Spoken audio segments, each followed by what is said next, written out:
What's going on, everybody? Welcome back to another day, another week, another year of 30 NSG.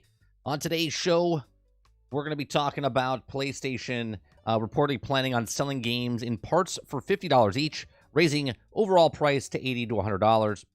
There's another article talking about why $100 video games could be possible by the end of the decade. And then we're also going to talk about Steam reveals the best-selling and most played games of 2023.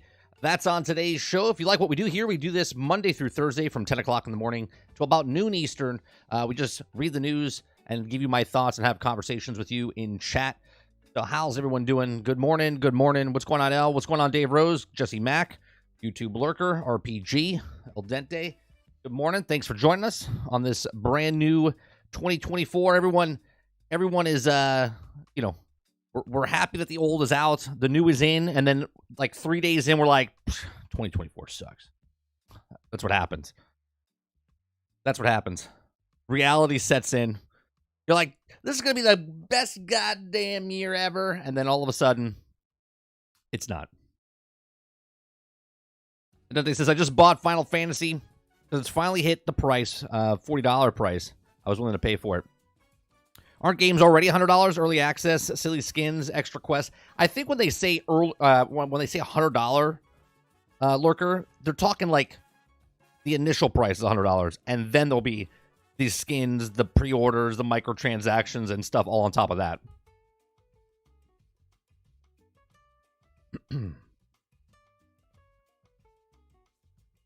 Happy New Year to everybody! Happy New Year. That's just games in general, not just PlayStation. Hey, I don't know what to tell you. We're just reading the news, bros. We're just reading the news, right? We're reading the news. I just have, right? Just reading the news. PlayStation reportedly planning on. It's not me trying to sway the Xbox is not doing it. No, I'm just reading the title. PlayStation reportedly planning on selling games in parts of $50, raising the right that. Let's not start this early now. Let's start off the new year, but we're just reading the title. Just read the title.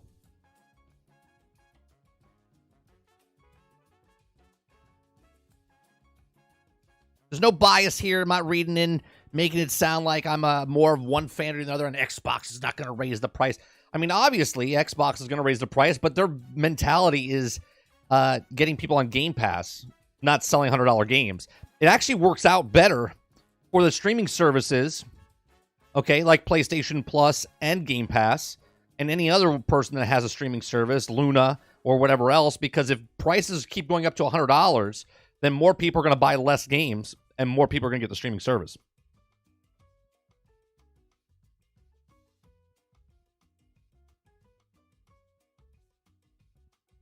Yeah, but that media site's not that great. Doesn't matter, Left Control Gaming. We're just reading the news, and I'm giving you my thoughts. We're not reading their thing as, like, verbatim. This is how we have conversations, right? It's like going up to someone at work and going, hey, did you hear about that story about the guy? And then you have a conversation about it. That's what we do here. That's what we do here. This is not a, I'm not a, I don't know, give me a news anchor. Give me a news anchor. I don't know. I'm generic white man giving news at 10. No, we're reading the news stories, and I give you my thoughts.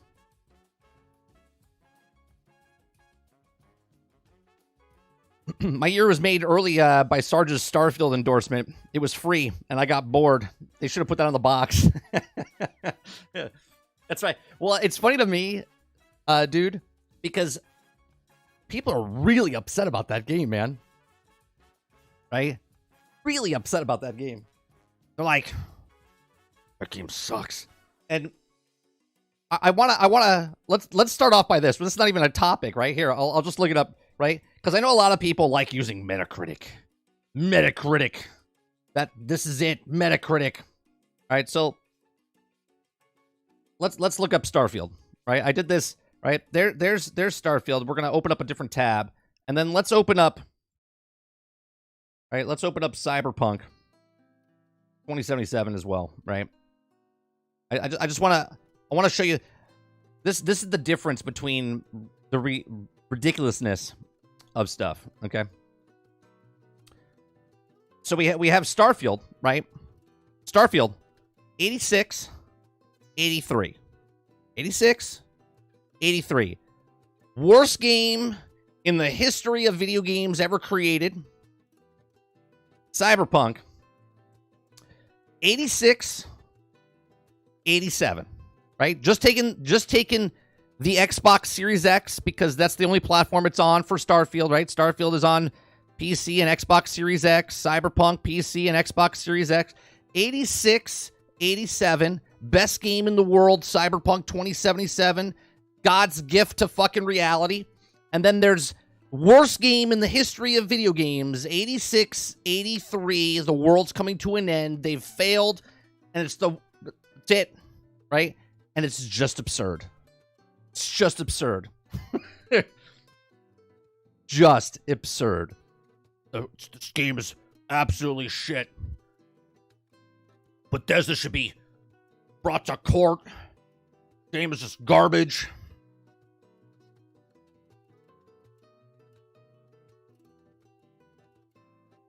So let's start off by let's just read the news and giving you my thoughts. That's it. That's all we do. Pull up Steam reviews? No, L. This is the way it works in the world of the internet.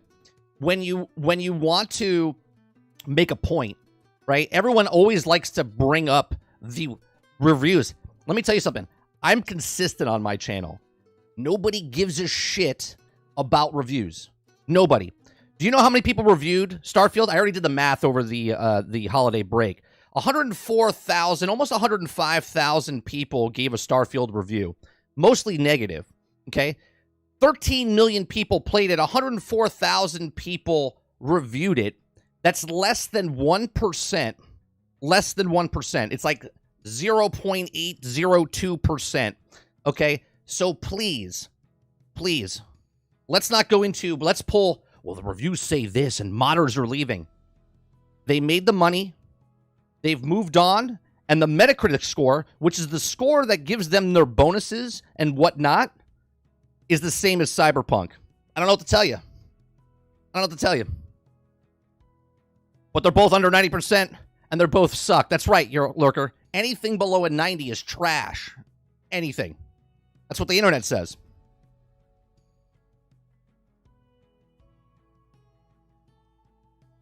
Left Control Gaming says, since I play everything, I rate my own games. And you, sir, you get the first win for 2024.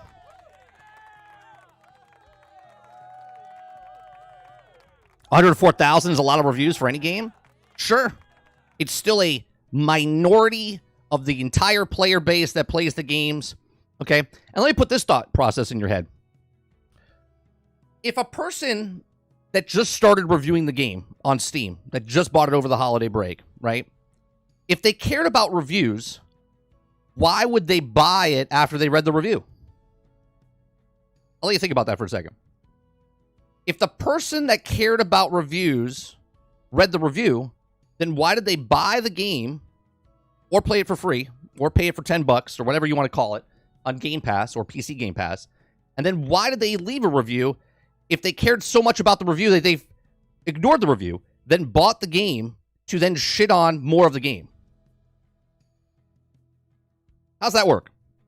How does that work? Robert Jones says, I hope everyone uses the criteria for grades under 90%. Take the class again. That's right. I played games with 60 Metacritic and still had fun. And that's exactly what it's about. It's exactly what it's about. Right? I played Gotham Knights. I had fun. I know. Crazy. I played Marvel's Avengers and I had fun. Crazy. Amazing. Right? Playing non-perfect games and having fun.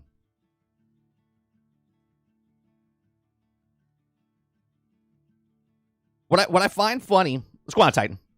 What I find funny is everyone thinks that social media has made everyone's voice, hell, even YouTube, right? I know my voice doesn't mean anything. I tell you people not to buy games all the time and no one fucking listens to me, right? You think people actually listen to reviews? Okay. But social media has made it where everyone has a voice and everyone thinks we're an influencer. But really, we're just having conversations. We're just all bored and we're just all trying to not be bored. Yeah, it's a bad look. I like Starfield, but not going to lie. I was expecting more. Still had fun, though. 100 hours of gameplay so far. But here's the thing, Kylo, right? The biggest thing out of your whole statement there is expecting. The expectations. I'm going to push that a lot this year, right? The expectations of people are what hurts video games, right? It's the own people that give expectations, and then it's just where I can type something on social media and there's no repercussions. Unless, oh no, Alex gets a hold of your stupid tweet, and then he, has that as stream, which are phenomenal. I love laughing because I love when he roasts people because of their stupid tweets.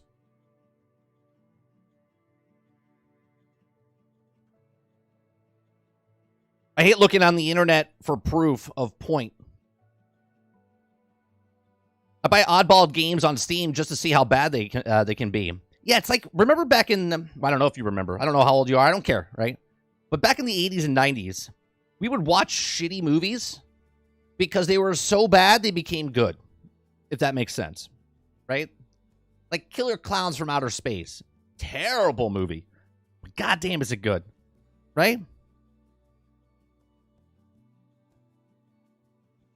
Go on, Dolphin. Yeah, I announced it in Discord.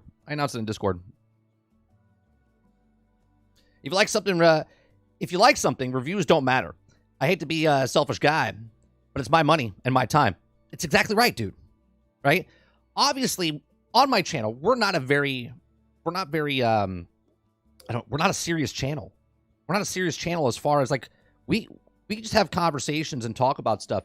I don't have a flag in any side. The only reason I have an Xbox and not a PlayStation is because I'm broke. Right? I can't afford all the systems so I can play all the systems to talk about all the systems. Otherwise, I would. And that's not an endorsement of like, oh, feel bad for it. No, that's reality, right? So I have an Xbox, and I'm an average person. So I have an Xbox, and it saves me money because my 9-year-old likes to play video games too, and I would go broke if I had a PlayStation and an Xbox and were buying both games for both systems. You're not broke? Come on now. Titan, if I could show you my bank account, you would understand. I'm a stay-at-home dad.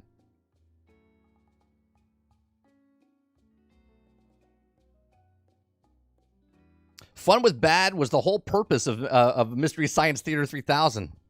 Amen. Love that show. God, I miss that show.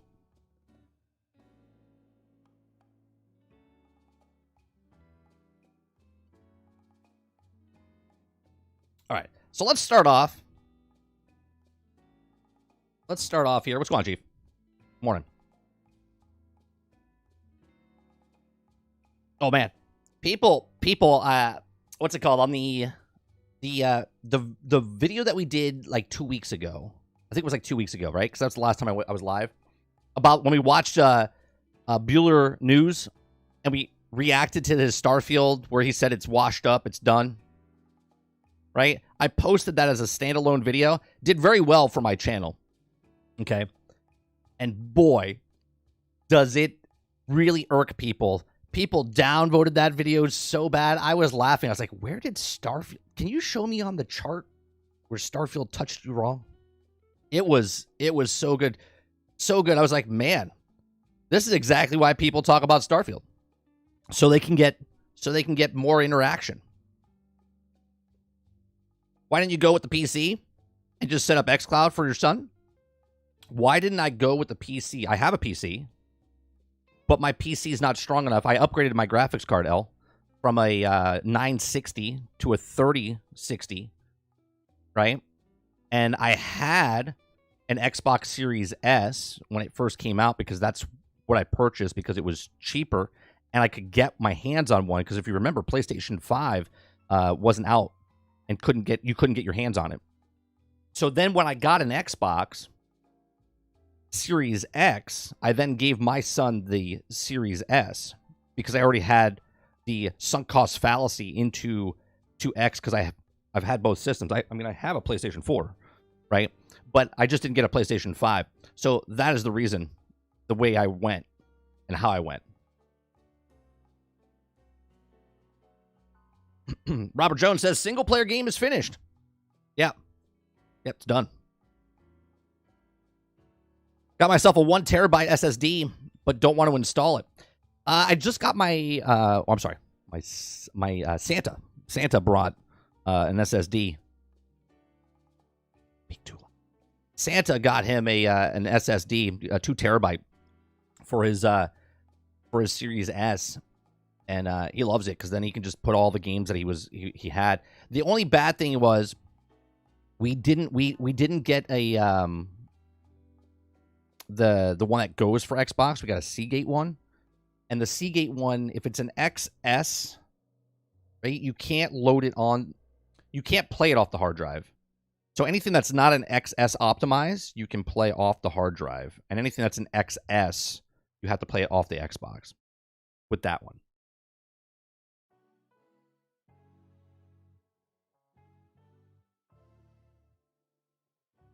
YouTube Lurker says, everyone dated that ugly girl at least once. Well, some Lurker didn't even date that ugly girl. They've never dated anybody. That's the portion that you're missing. But you're absolutely right.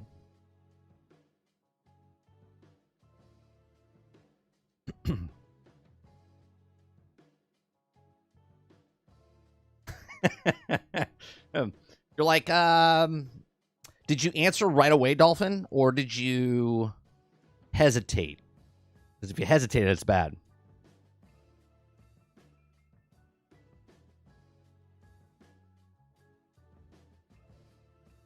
Do you want Eclipse?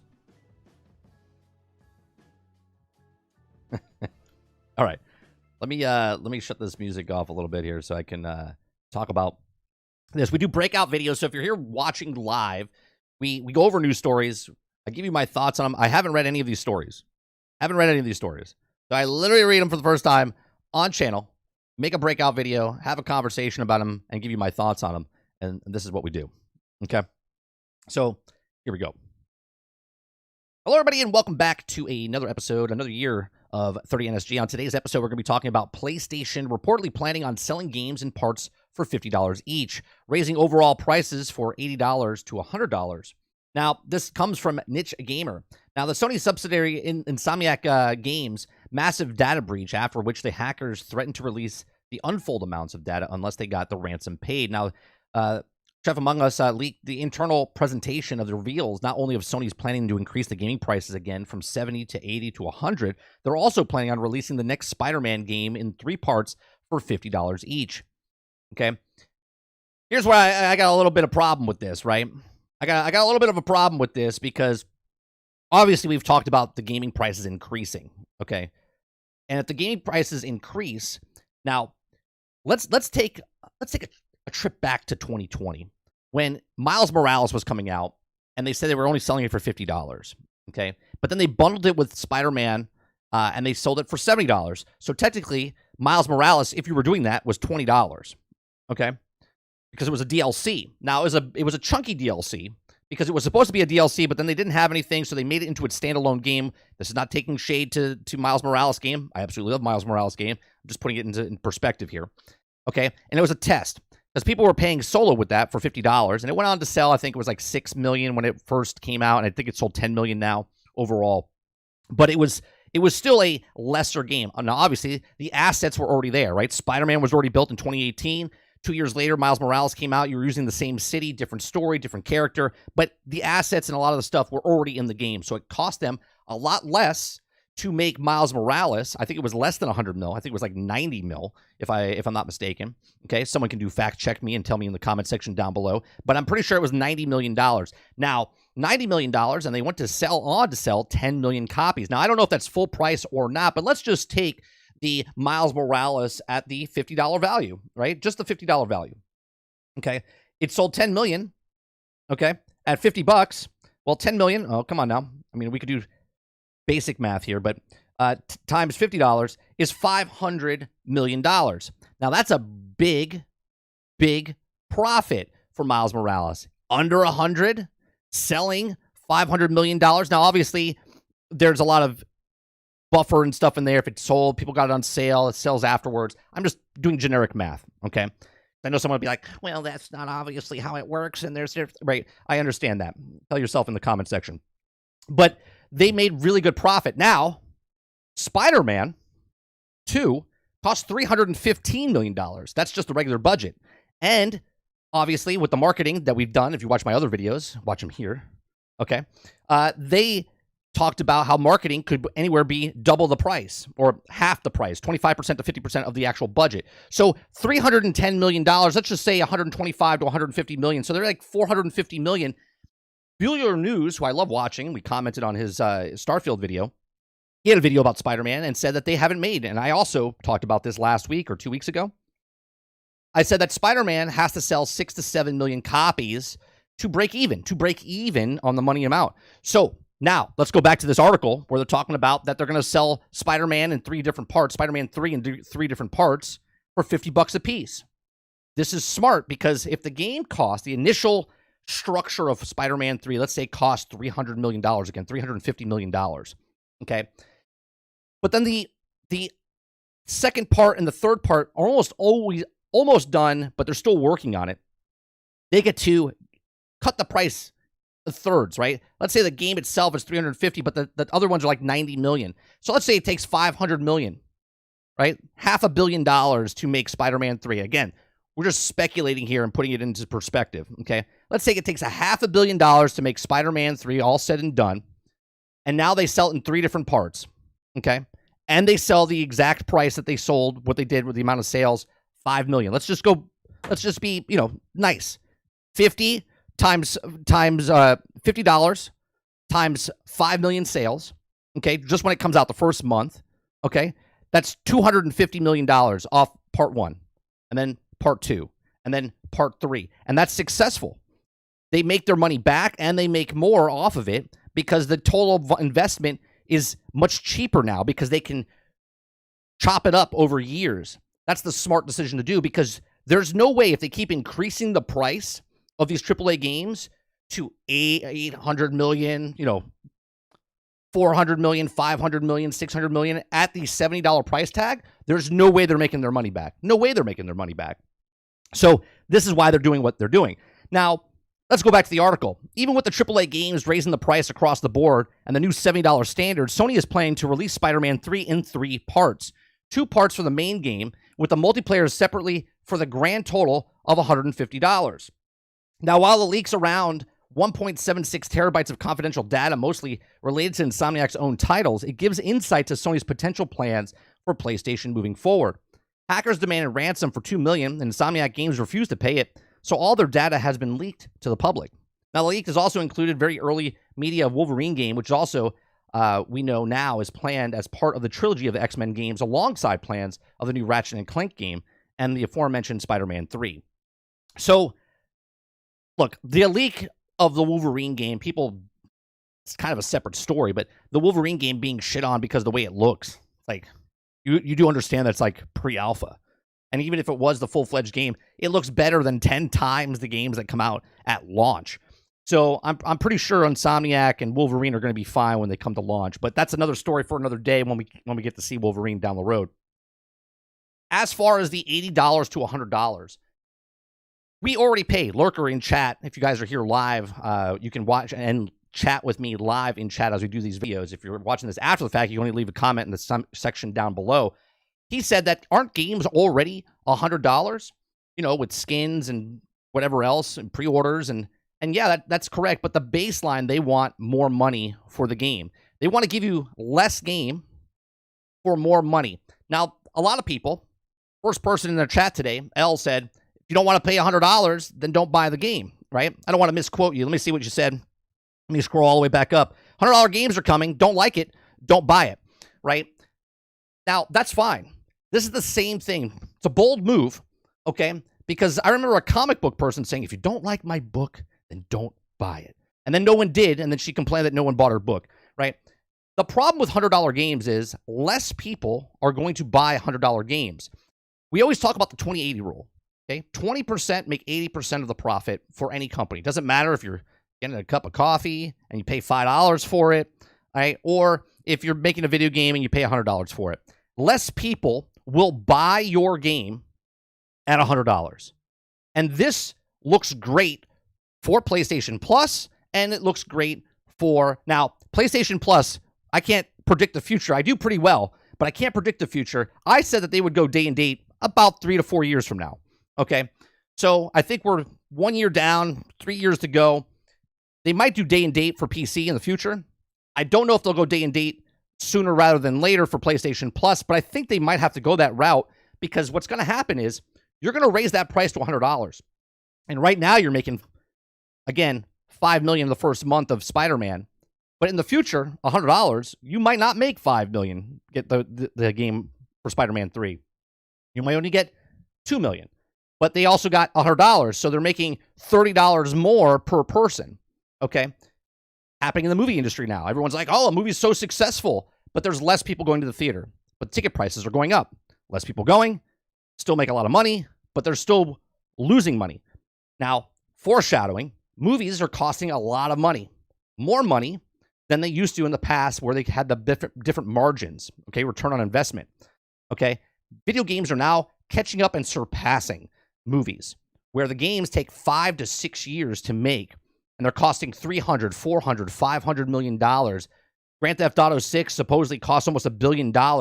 That's the outlier. That'll make its money back. Most games that come out cannot cost that much money because they will not make that money back. In my opinion, I think the AA game, okay, that price point, okay, below $100 million, below $75 million, if games can come out, make those type of games, that is manageable for these companies, these studios, where they can make the game. It's under a certain price point, okay?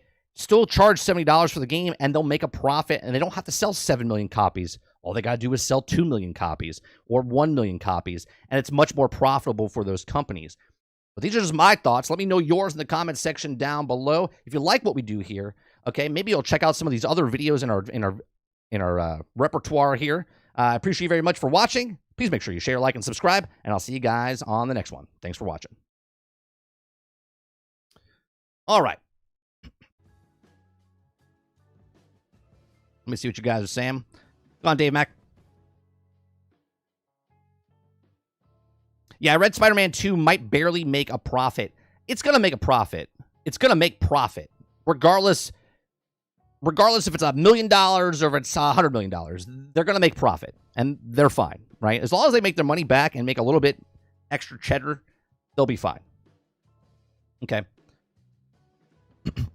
Like, Insomniac's other game, Ratchet and Clank, only sold like 2 million copies. What was it? 1.2, 2.2, something like that. And before the leak, it said it didn't make money, but then we did the math 2 weeks ago.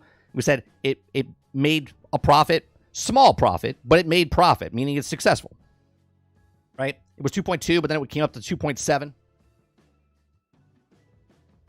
If they do this, I'm waiting to buy them all together. I mean, and that's just it, though, right? People will still buy the $100, but less people will buy the $100. Left Control Gaming says costs more than some movies. Oh, absolutely. Absolutely. But they also take 5 times longer to make. A movie gets made within 12 to 6 months, and then edited, it's out within a 18-month cycle. That movie is shot, produced, shot, and edited and released, where video games take 4 times longer, 3 to 4 times longer. Is your video game worth $150 for me? Nope. Keep your game. No way I'm spending $150 on your store. You got to remember, there's people right now in the world that already pay $100, right? Come on, 76. Good morning. What's going on, Void? Happy New Year. If you don't think it's worth $150, you could always wait till the complete edition, right? And that's what I've always said, right, Titan? I always said you don't have to buy the game day 1. You don't have to buy the game week 1. You don't have to buy the game month 1. You can wait.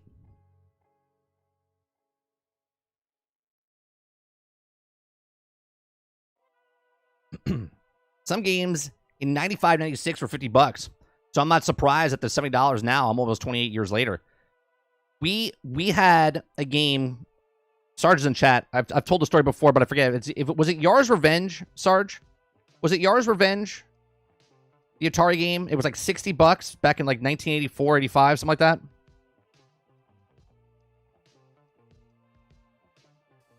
I forget what the price was. It was astronomical back then. And now with inflation, it would be like a $160 game. What's going on, JoJo? Happy New Year.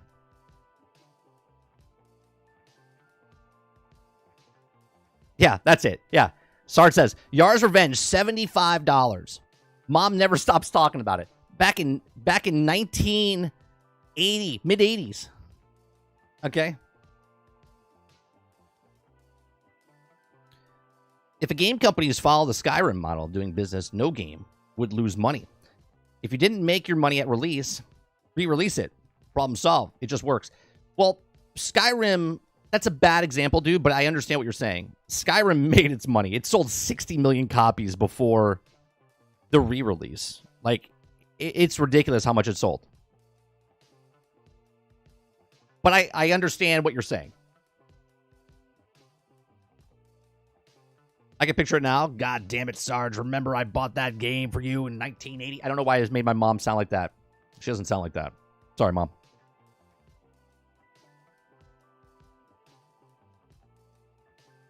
My mom watches my streams, so made her sound like she had like she's not that. No. Skyrim remodel requires a good game. I remember some of the first N64 cartridges were over $100.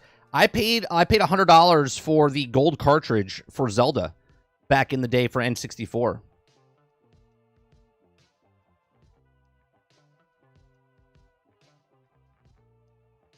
You got the game? Sarge was a rich kid? No. No. We were anything but rich.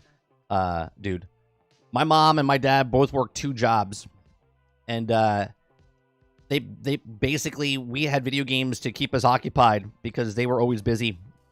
And I mean, we're Generation Xers, right? We basically were home alone, fend for ourselves type of stuff, because that's the way the culture was back then. Horizon Forbidden West released at $70. It had 6 areas and like 70 enemies. A year later, they released the DLC for $20. 1 new area, 4 new enemies. Do that every year, and I'm in. Right, because they know to play the DLC, you got to get in on the other part, right? So even if you get it on sale, you're still paying $60 for that and the DLC.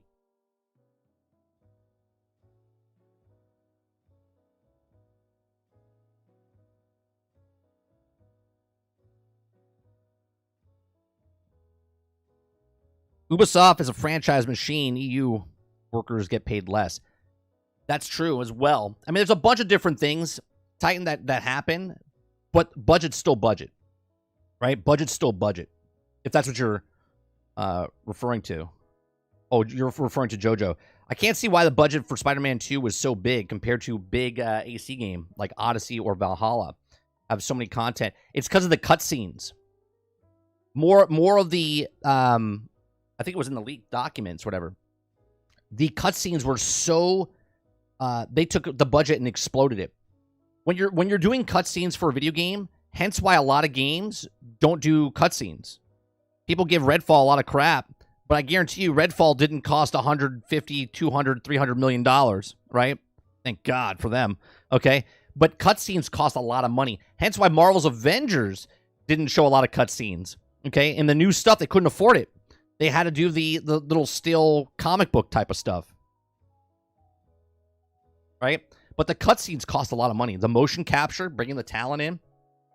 Bringing the talent in, if they're not local, you got to put them in a hotel. You got to feed them. You got to bring all the people in. You got to stay in the thing. You got to rent the equipment if you don't have the equipment.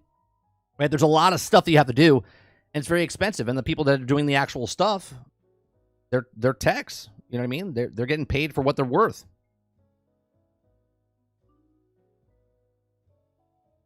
Yeah. So that's why Spider-Man costs a lot for them. But yeah, I mean, am I going to pay $100 for a video game? No. No. Very few, right? It would have to be, right? It would have to be something that I'm really interested in. Really interested in. Okay? But for the most part, if it's a first-party title, I wouldn't buy it if it was on Xbox or PlayStation. I would wait for PlayStation to come on PlayStation Plus. If it was a year or two later, I would wait. Okay? I would wait for the game to go on sale. I don't need to play the latest, greatest game. Even as a content creator, I'm like, nah, I'm good. I'm good. Right?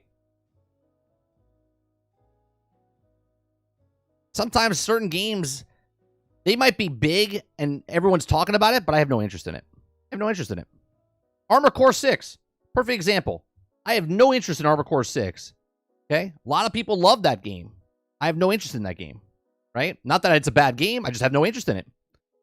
I will pay $100 for a game, 30. Just not this year. Maybe in 10. What franchise would you pay for, Jones? What $100 game would you pay for? Like, what does it have to be? What's that franchise that you're like, man, I would pay $100 for that, right? If a lot of people are like, Grand Theft Auto is going to be $100, right? Titan, there you go. Titan says GTA 6. Like, they say it might be $100. The dude says Lego Fortnite is free, and I can't put it down. So $100 game, hard pass. And that's my thing, though, right? Do you see the 4D chess that Microsoft is playing here with setting up Game Pass the way they are? They know that even if they increase Game Pass from the 11 to 15 to 17 to 20 to 25, okay, you're getting so many games on that platform, and same with PlayStation Plus, right? If you want to drive people to certain areas, you raise the price, okay? Like, people, think about what we do just driving around the streets, okay? You see a gas price, and it might be like $3.30. If you're in some states, it might be way more than that, right? What's going on, Fape? Happy New Year, man. Right? You see gas prices and like $3.30. And you're like, I'm not going to that gas station. That's way too much. And you drive like 10 miles down the road to get gas at like $3.23. And you're like, I'm going to go there, right? And that's pennies on the dollar, right? And people drive farther to get cheaper gas, right? That's the way video games work. People look at it and go, $100? Nah, I'll pass. I'll pass. Don't wait till it goes on sale. They're like, I had so many people over the break go, this game finally went on sale. El Dente just did it now with one of the games he said, but they'll say that, oh, it hit that point. Now it's worth it. Now it's $30. Right? All to save 30 cents. Now think about that, Jones. That's the average person. Okay. I paid $303 yesterday. $303 Hellspawn, where I'm at. So, $480. Whew. I get a scooter. Actually, that's a perfect example. Hence why California, I don't want to get into political talk, but they want people to get electric cars. They're forcing them to get electric cars. So they're raising the gas prices up to the sky high, and everyone's like, I can't afford it. They're like, well, you better buy an electric car then. And that's the whole point with the video game industry, right? The video game industry is like, yeah, we have to make $100 games because if you guys want really cool games with cutscenes and stuff, we have to get to 400, 500 million to make a video game, and you guys are not paying for it, so we got to raise the price because we're not going to sell that many copies. So we need you to spend $100, $150 with skins and pre-orders and early access, 5 days early access, so they can make the money. And they push everyone. Everyone's like, $100 video game? PlayStation Plus, here I come. Game Pass, here I come. Amazon Luna, here I come. It's all planned, man. Windsor guy says that will tape out or will tap out U.S. Canadians out here the price from America. I maybe only was live service game at that point, like Suicide Squad, not just a regular one, and done game. But here's the problem, Windsor. It's not going to be a done game. You're still going to get the broke, buggy, unfinished, wait 12, 18, 24 months for these games to finish, and you paid $100 to wait for it.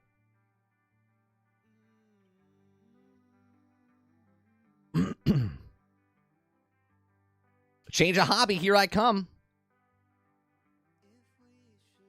I'm going to go to basket weaving.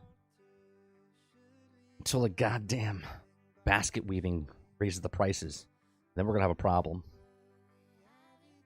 I'm so excited for Once Human. Mate, I've been trying to get in for like 3 weeks. Right? I signed up, did the survey, never got a code, checked all my emails, checked all the stuff, never got it. I was so upset. I was like, I said, you know what? I'm deleting it. I deleted it off my PC, and the next day they're like, we're opening it up to everybody. I was like, I'll wait for it to come out. I was like, I'm done.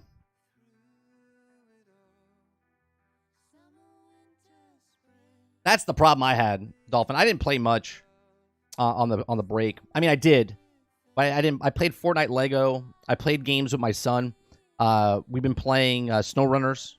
We've been playing. We played Sea of Thieves. I'll talk about that in a second. True, of course, not trying to be a fanboy, but if we're getting Sony being the one that starts this crap with raising prices and that again, I mean, I just read the news and we're talking on the topic, and the topic from the article that we read said PlayStation reportedly planning on selling games as part of a $50 game, $50 parts. That was the topic. So I'm not singling out personally Sony. I read the article and then give my thoughts on the article and the topic.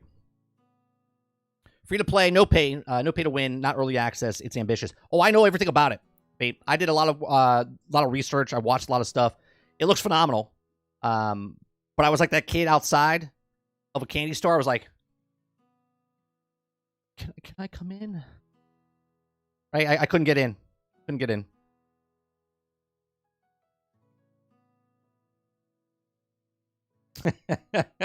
Sarge says, you mean we played SnowRunners? Your son delegates. That's true, but we were in the game with him, and we were playing with him.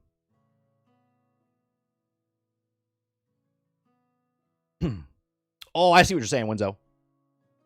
I mean, I don't know if they're doing it.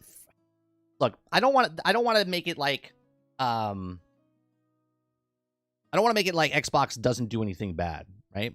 Xbox is the guys that also raised the price of gold, remember? And they're like, "Oh, no. We're just kidding. We're not doing that." And they backtracked, and then they raised it again, right? And they raised it like 2 years later. So it's not that they're free of criticism as well.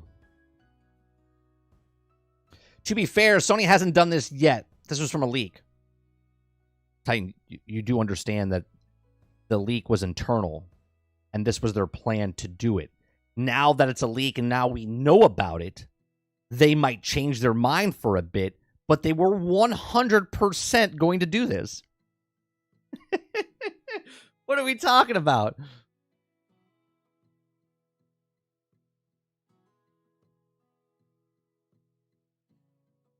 Like, to be fair.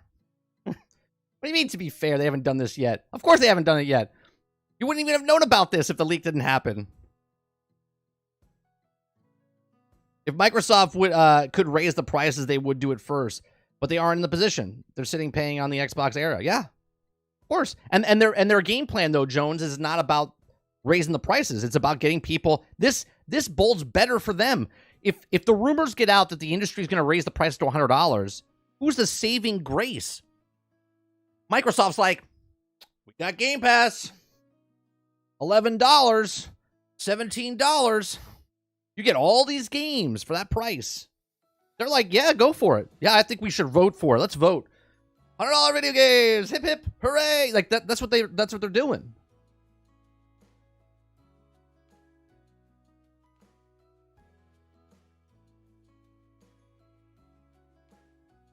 I mean, I'm not the one to be outraged so fast. Am I outraged? Am I outraged? I don't think I'm outraged. Get people into the sub and raise the prices. Exactly. We've talked about this in the past, Jones. Pay us to use the internet in order to play games, consoles. That's right, dude. I like this much better. Pay $50.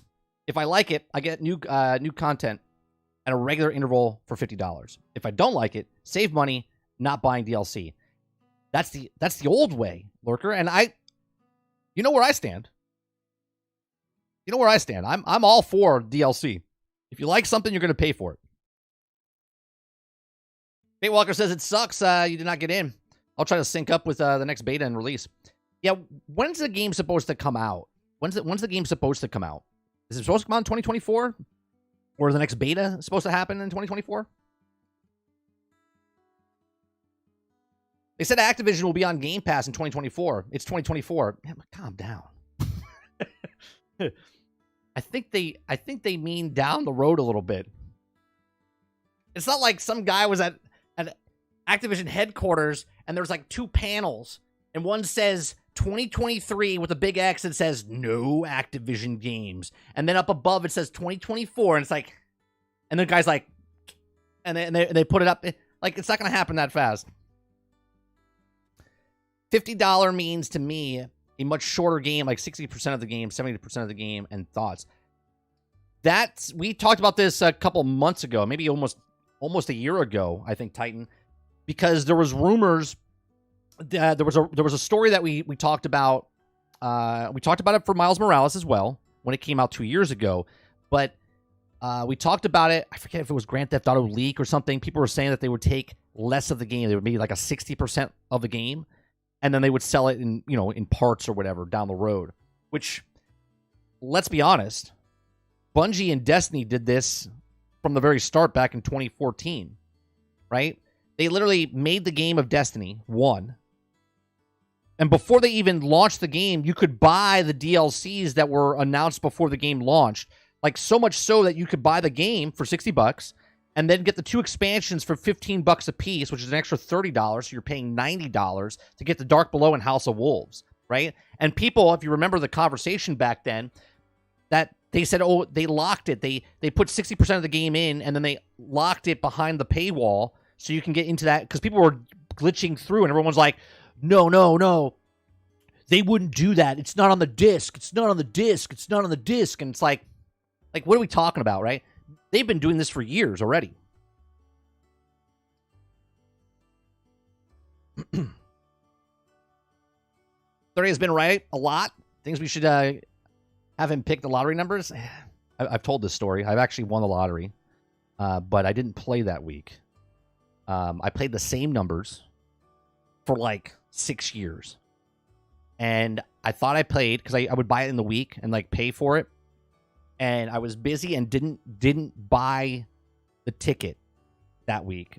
And then I saw the winning numbers and I was like, and I checked, I think, and I was like, I didn't buy one. So I think I lost 7 million. So after taxes, probably like 4.5 or whatever. Yeah.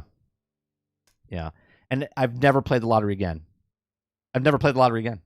Honestly, God, I buy scratch off tickets and stuff like that. But I don't buy lottery tickets anymore. I'm like, it's never going to come up again. April, March for beta.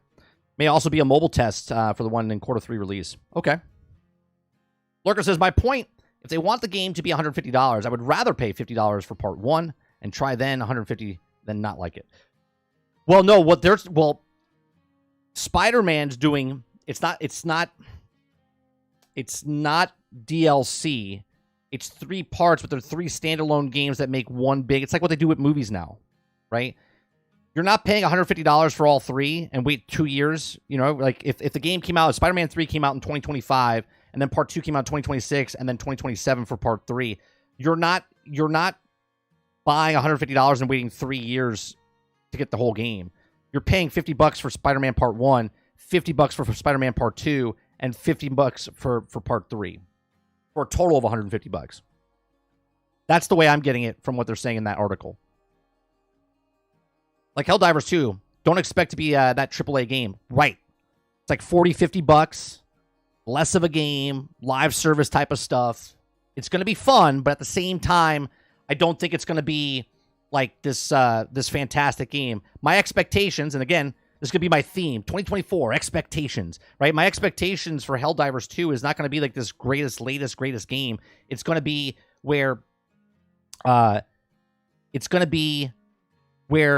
I'm having fun with like Starship Troopers, and with Starship Troopers is what it is, and it's a fun game, right? And you can play that and have fun. Helldivers, I think, is going to be that game, but if you're looking for the next like Anthem, Destiny, Division, War, I don't think you're going to have that. I think you're going to play it, enjoy it, gonna burn out real fast, and then you're gonna wait for updates that they're gonna do for that game. I hope it's good though. I hope it's good.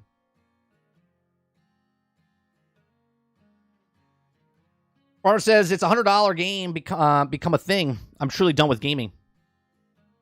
I don't think you'll be truly done with gaming, Farmer. I think you'll go the route just because of the way you talk in the past and stuff. I don't think you'll be done. I think you'll be done with AAA games, but I think you'll still play games. I think you would play more independent games, wouldn't you? I could be wrong, but I think you would play more independent, not AAA games.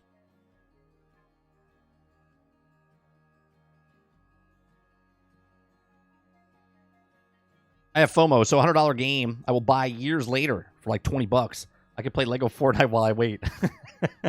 I'd rather have a game or movie broken into parts than have one shorter, more rushed, more plot holes and bad paced game or movie personally. You know, it's funny you say that, and that's what Disney's doing with a lot of their series, but a lot of that stuff hasn't turned out. Now, there are some good series out there. Amazon Prime, Netflix has some good shows that they're broken up into parts, and they're done. What Disney's done for, like, The Mandalorian, they, like, basically filmed a movie and then, like, broke it apart into... And they're still not telling a good story. So I see what you're saying there. And I agree with that as long as that they give good storytelling for movies. Now, as far as video games, I don't know if I agree with that method of part 1, part 2, part 3. I mean, Destiny does Destiny 1, and they have the expansions and stuff like that. But to have, like, a hard break at the end of part 1 of Spider-Man, like, Mary J is about to die, and then all of a sudden it says, be continued. You're like, what? And then you got to wait a year or two for the next one. And then it says, last time on Spider-Man. And you're like, I don't know if I would like that. If you finish the story off and then lead into the next story and then give a cliffhanger, cool. My backlog is epic, so that helps me overall, cheap nature. Sharon Wolf says, if games go up to $100, it's going to even be more than since the games here. Israel for years now cost $85. If they go up to $100 for sure, they're going to cost $115 here for game. Oh, that sucks. I know in Brazil they're really expensive too. Canada is expensive as well. Here we are over here in America, and we're like, I'm not paying $100. Meanwhile, you guys are already paying $100, which is crazy. Robert Jones says, if we wanted, they're currently doing the Final Fantasy VII remake. They said like 10 years ago if they would break it up in each disc and sell it. I don't believe them until part 1 released. I mean, what was that, 3 discs, 4 discs back in the day? $50 a piece is a smart play. Oh, sure, L. Sure. I mean, they have to do something, right? Because if the budgets... Because it comes down to the budget of the video game. If the budgets of video games... And I'm gonna talk about pricing for Sony games because we know about them, right? Horizon came out and it was like $215. Last of Us was like $250. I might be getting those reversed. And then we know Spider-Man was like $315, right? Those games are astronomically high, and that's not the only ones. There's other games like Starfield. I'm pretty sure cost $300 million or whatever as well, right? These games can't get much higher. If they get higher, they have to sell more copies. It's super hard, especially in this day and age in video games, where the game companies are already struggling to break. I mean, we look at this and go, oh, 3 million. Like Final Fantasy sold 3.3 million.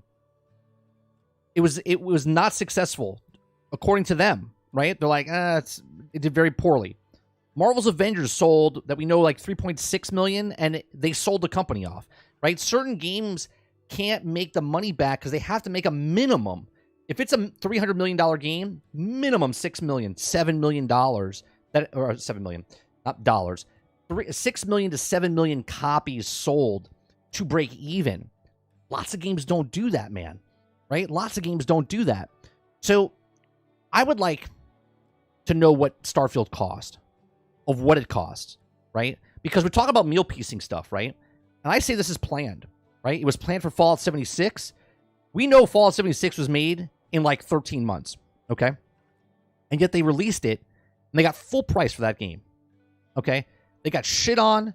They got bantered back and forth, battered back and forth, okay? People were talking crap about it. Said it's the worst game. Here we are 5 years later. That game is still going, and they've made money hand over fist because not only did they make the money originally off of what it was, but then they also got paid to be on Game Pass before they got bought, okay?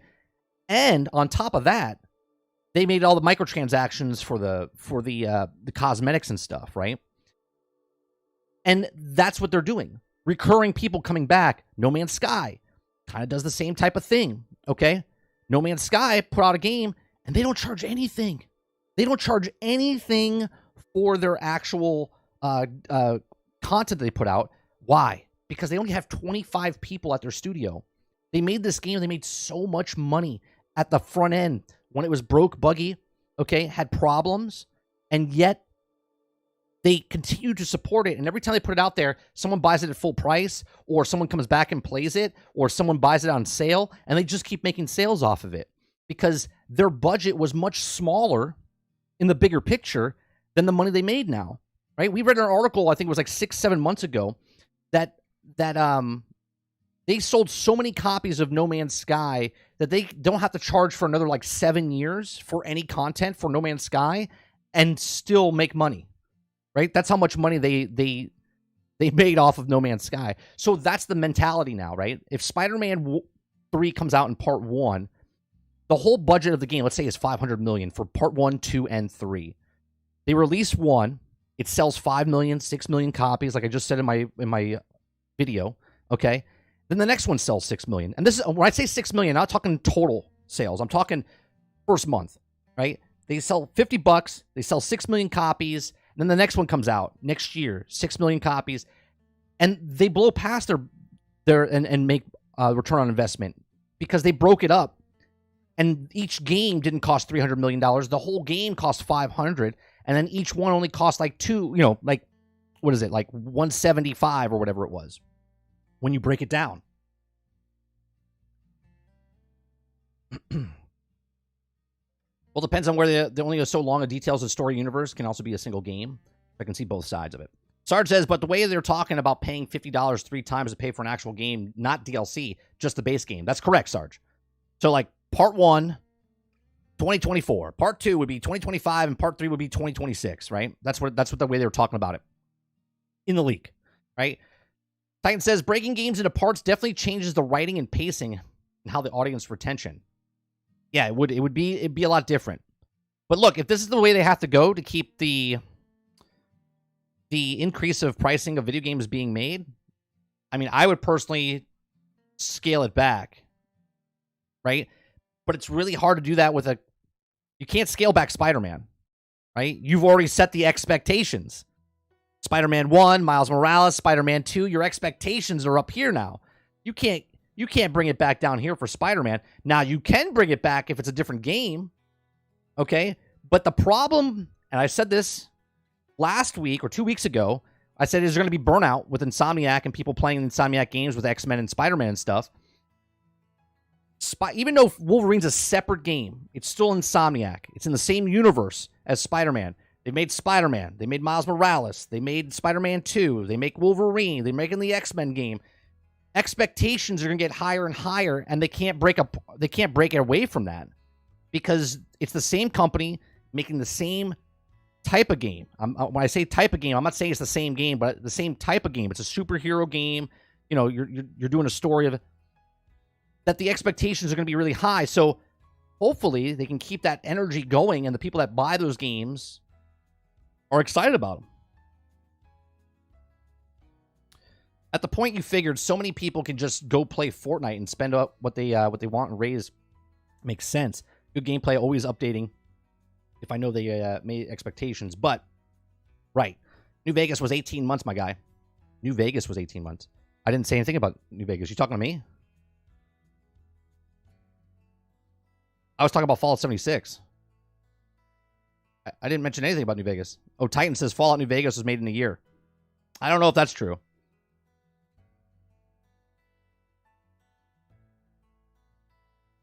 Farm says lots of games in the industry cracks out today in complete garbage, full of woke messages or released in broken, buggy, unfinished, and the games industry is own worst enemy. There are still good games, though. There are still good games. A lot of good games. But you're right. There are games that are broke, buggy, unfinished, and woke. The best part of keep the PlayStation quality. That's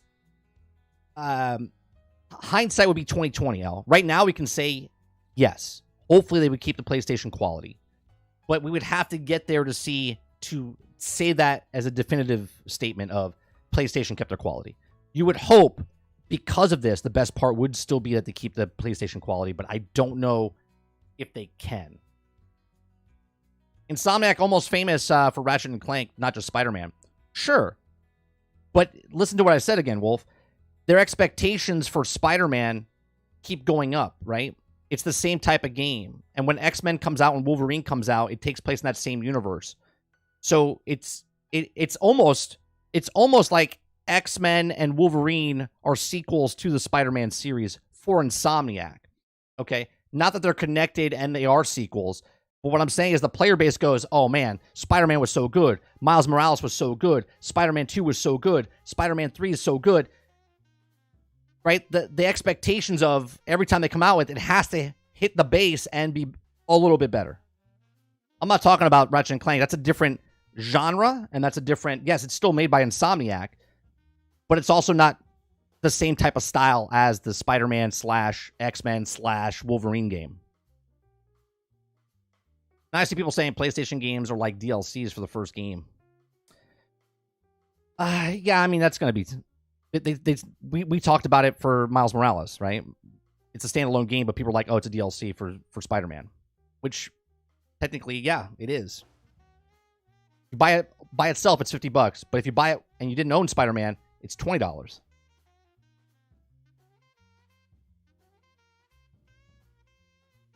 The first Spider-Man's a bigger game. Longer story, more stuff to do. Miles, though, is a fantastic game. Just shorter.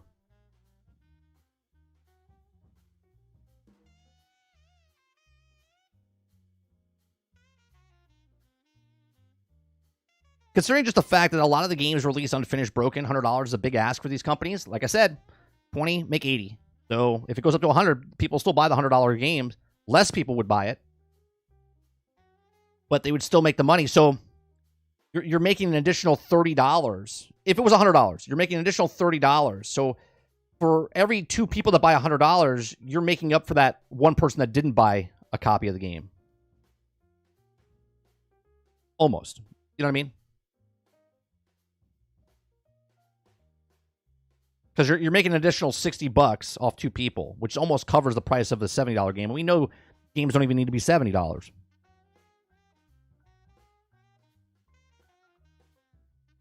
The person that said PlayStation quality, but thing is lately hasn't been caused look how buggy Forbidden West and Spider-Man 2 were. Yeah, they were buggy, but at the same time, there was also people blowing it out of proportion. Winzo, not to say that there wasn't any buggy glitches and stuff. There were. But a lot of the internet obviously blows it out of proportion. It's not like it was Fallout 76. It wasn't like it was Cyberpunk 2077, if you know what I mean. Guys, if you're new to my channel, my name is 30 and Still Gaming. 30NSG is the channel. My name is Mike, actual Mike. If you like what we do here, we do this Monday through Thursday from 10 o'clock in the morning till noon Eastern. We do lots of different shows. We do morning shows like this. We do Let's Plays in the evenings, Monday through Wednesday. We do a podcast to end the week. My week ends on Thursdays, 8 p.m. Eastern. Is Generation X Gaming. We do uploads as well. And then we started another podcast, which I'm starting to get a couple people lined up. It's not going to be a specific like time, like every month we're doing one or something. But I have people lined up. We did one that's called 30 or Chatting with 30. I don't know if that's the official podcast name, but that's what we have. We interviewed the Kingard a couple weeks ago. Great time talking to him. And I have other people lined up that we're going to talk to that may surprise you. I don't want to give anything away, but we got a couple people. It might surprise a couple of you guys, or all of you, later in the year. So.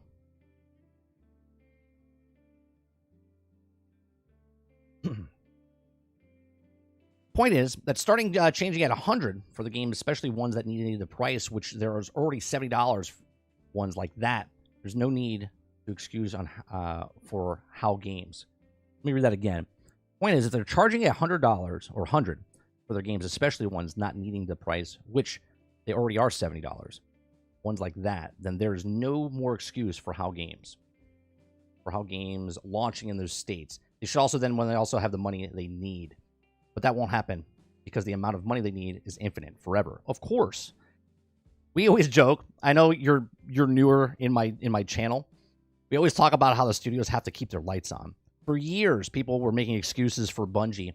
Well, they got to keep their lights on. It's always that it's only 2 cups of coffee. Just go buy the DLC. It's just 2 cups of coffee, right? They got to keep their lights on, which is just funny because if you give them 70 and they're like, well, let's see if we can get 80. Let's see if we get 90. If we get 100, right? People keep buying it. That's where it's going to be, right? We talked about this earlier this year or earlier last year.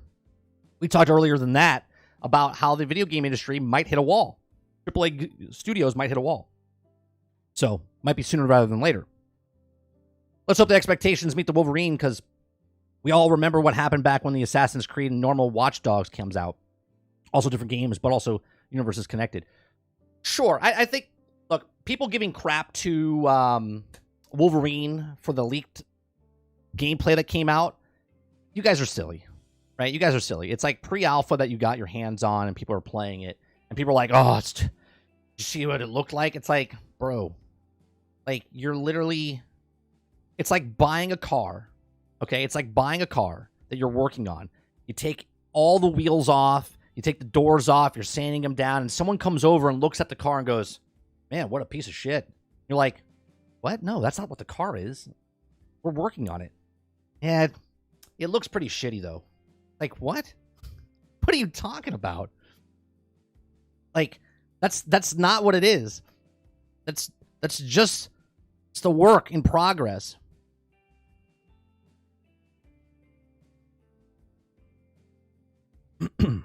Let's hope the expectations meet the Wolverine, because I remember what, oh, I already read that. Kingard was great. Everyone should check it out, the VOD. I appreciate that, Lurker. Yeah, it was fun. It was fun talking to him.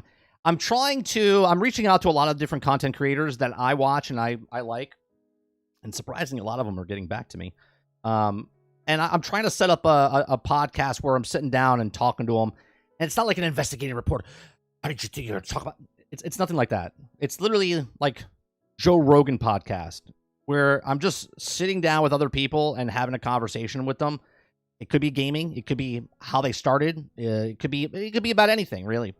I really like talking to different people and like get their perspective on stuff, because then it just helps me out, you know, because then you get to see other sides of things. I've been watching you when I can for years, Mike.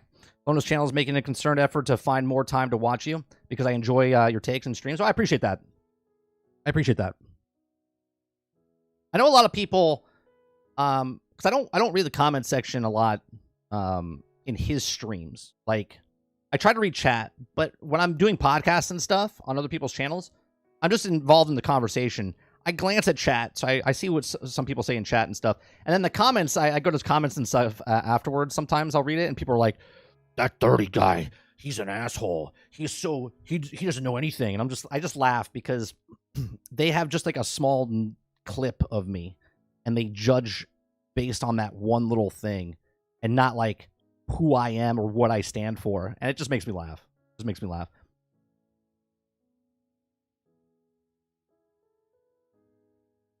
Wait, Watch Dogs and AC are connected? Are they? Oh, is that what you were saying? You're saying they're connected? I didn't know that.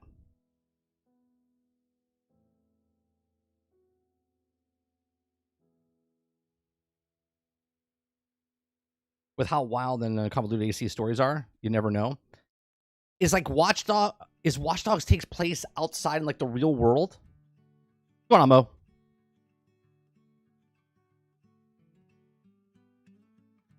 There's a mission in Watch Dogs where you kill the CEO. Oh, really? See, I never played Watch Dogs. So AC and Watch Dogs takes place in the outside realm. Interesting.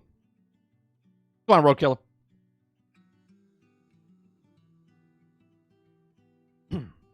we have a Game Pass and a PlayStation logo just to make it fair for people. Because I don't want to be called a... We don't have one for Nintendo. Not a lot of Nintendo fanboys going around.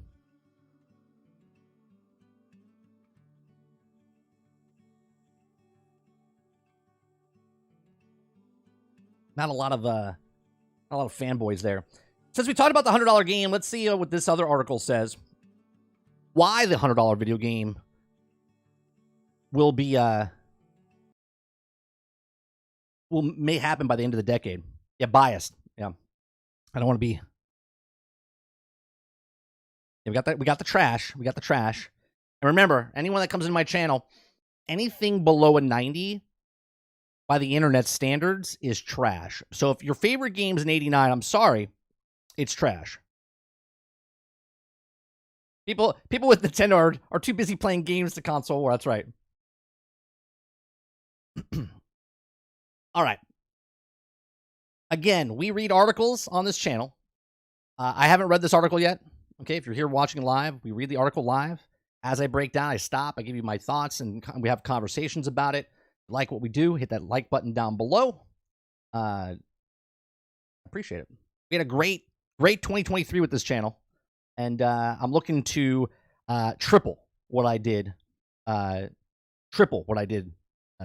amount of views and videos and all this stuff. So we have a lot of stuff to do this year. Let's get started.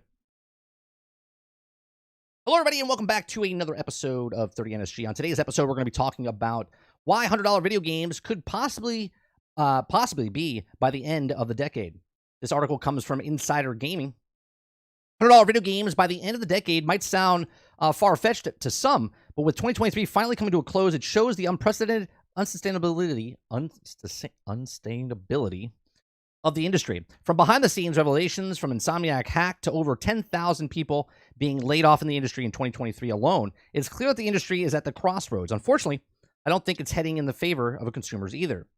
In November of 2023, Take-Two boss Strauss Zelnick recently said that longer games should cost more. Oh, we read that article. He thinks that you should be paying by the minute, like they're hookers or like phone sex operators, and you're paying by the minute, right? You like this thing? It's $1 a minute or $1 an hour. Zelnick comments that the first time censor figures had said games should cost more either.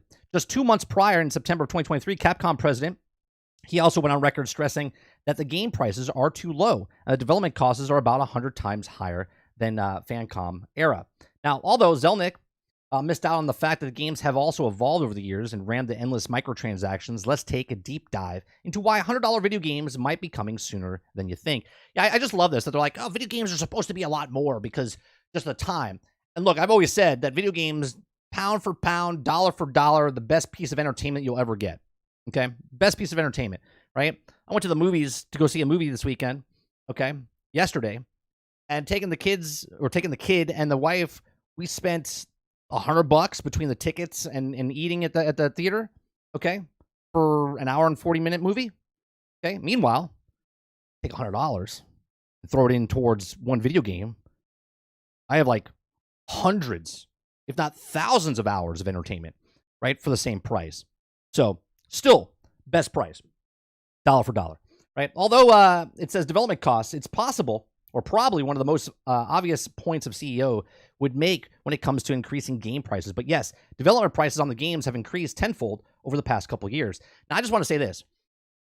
We didn't ask for photorealism graphics, right? We didn't ask for all these upgrades and other things. They did this, right? They did this to take the bar. Instead of incrementally doing this every time, they decided to go from like here to like here, right? And then here, as the industry changed.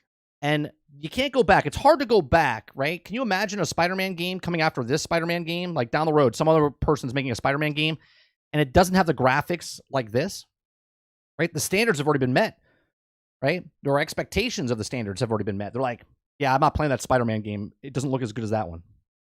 It's going to happen, okay? So until recently, exact figures of how much AAA games cost develop were predictions, but recent Insomniac Game Leak revealed just how much games cost. Marvel's Spider-Man cost $315 million to develop, while Marvel's Wolverine, which now is scheduled to release in 2026, will cost an estimated 2026? I thought it was 2025. 2026 will cost an estimated $305 million. In comparison, one of the biggest games of all time, Grand Theft Auto 5, was released in 2013 with the approximate cost of $265 million to developer, okay, including marketing costs, okay? Now, such high numbers are mainly attributed to development time, where development teams and a few hundred can no longer develop AAA games in a matter of a couple of years. 5 to 6 years are now as low end to norm, which some games take closer to a decade. Yeah, I'm looking at you, Skull and Bones. Skull and Bones, rest in peace. Okay, so AAA games are getting really expensive. Okay, again, they said 2013 $265 million with marketing for Grand Theft Auto 5, and that went on to make 180 million sales or copies sold. Right, it's over the most successful piece of entertainment in history. And then you have Spider-Man 2, okay, at 315 million, and it might sell 10 million copies. Maybe for that total. The series has got like 33 before Spider-Man 2 came out, and now with it, it's like 43. So it's a long way off from 180 million copies sold, like Grand Theft Auto. But again, that's the outlier. Okay. It says inflation. Next, let's take a good look at the topic of inflation. As consumers, we've seen prices increase drastically these past couple of years. Gone are the days of the 99p cheeseburger. 99p? They must be, right? Must be a European company, right? Cheeseburger from McDonald's. Yeah, pounds. $3 Tesco meal. I live in a luxury, I know. But have video games kept up with the inflation? Now, the video games that were released on Atari 2600 in 1977 would set you back $39.99. But now, 46 years later, the game would also cost a staggering $202.62 according to the inflation calendar. Again, that's crazy, right? Bring back the story of Yara's Revenge, $75 back in the day, okay? $39 46 years ago is now $202. I can't imagine paying $202 for Yara's Revenge. I couldn't imagine spending $75. Okay, using the same inflation calculator and my computer skills from high school, the article says, let's take a look at how much games should cost if we follow inflation. Remember, in 2023, a current generation console games of PlayStation 5 and Xbox Series X/S cost $69.99. Now, in terms of PlayStation consoles, which saw the first console release of PlayStation 1, which games priced at $49.99, you can also see that over the years, games released on the platform have never matched inflation. If they did, now seeing games priced at a $100 price point already. Now, using the price point of $49.99 for PlayStation 1 games in 1995, we can see how much it would also be by paying for each console generation. Okay, so right here, if it was $40 in 1995, the video game should cost $100 now. Okay, here's what I'll say. Go ahead. You know that gift.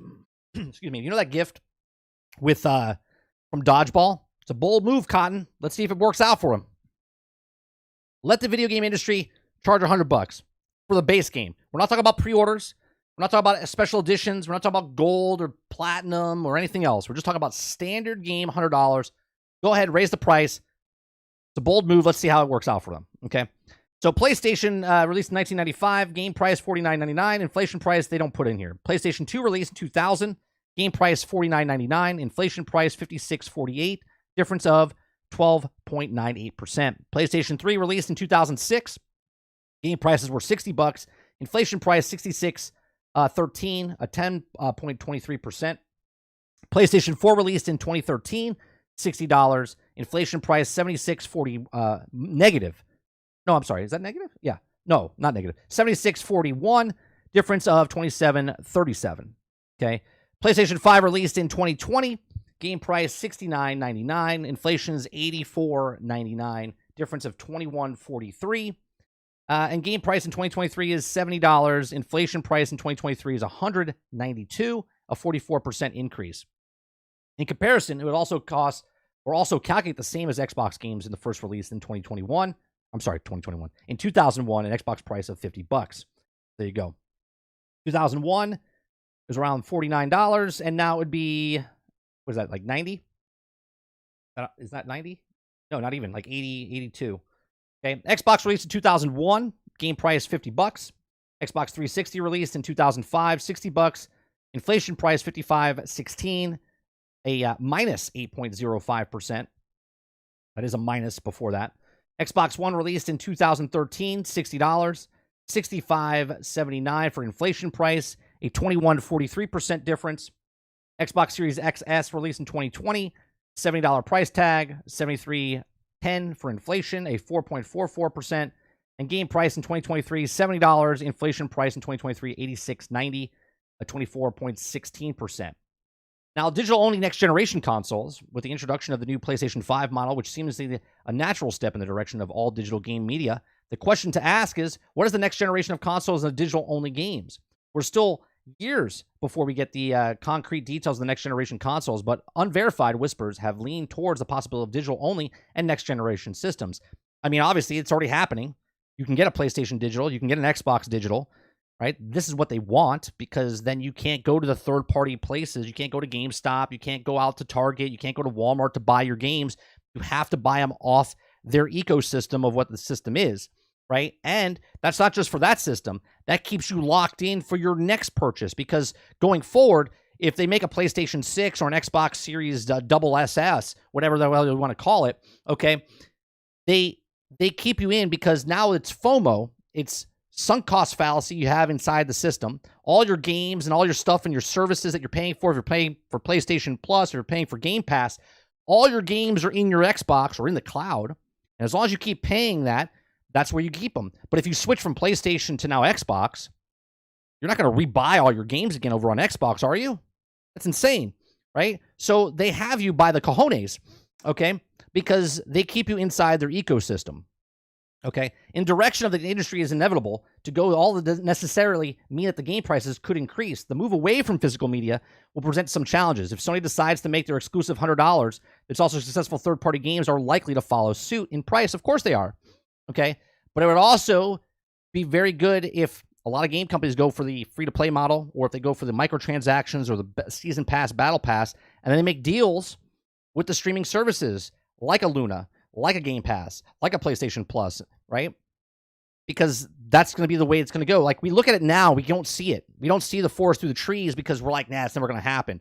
It is going to happen. And when we get there, you're going to look back on this day and go, I can't believe that was like just 5 years ago. Okay? So microtransaction sustainability. Microtransactions have become more and more prevalent in games these past few years, with not only frequently increasing, but their prices too.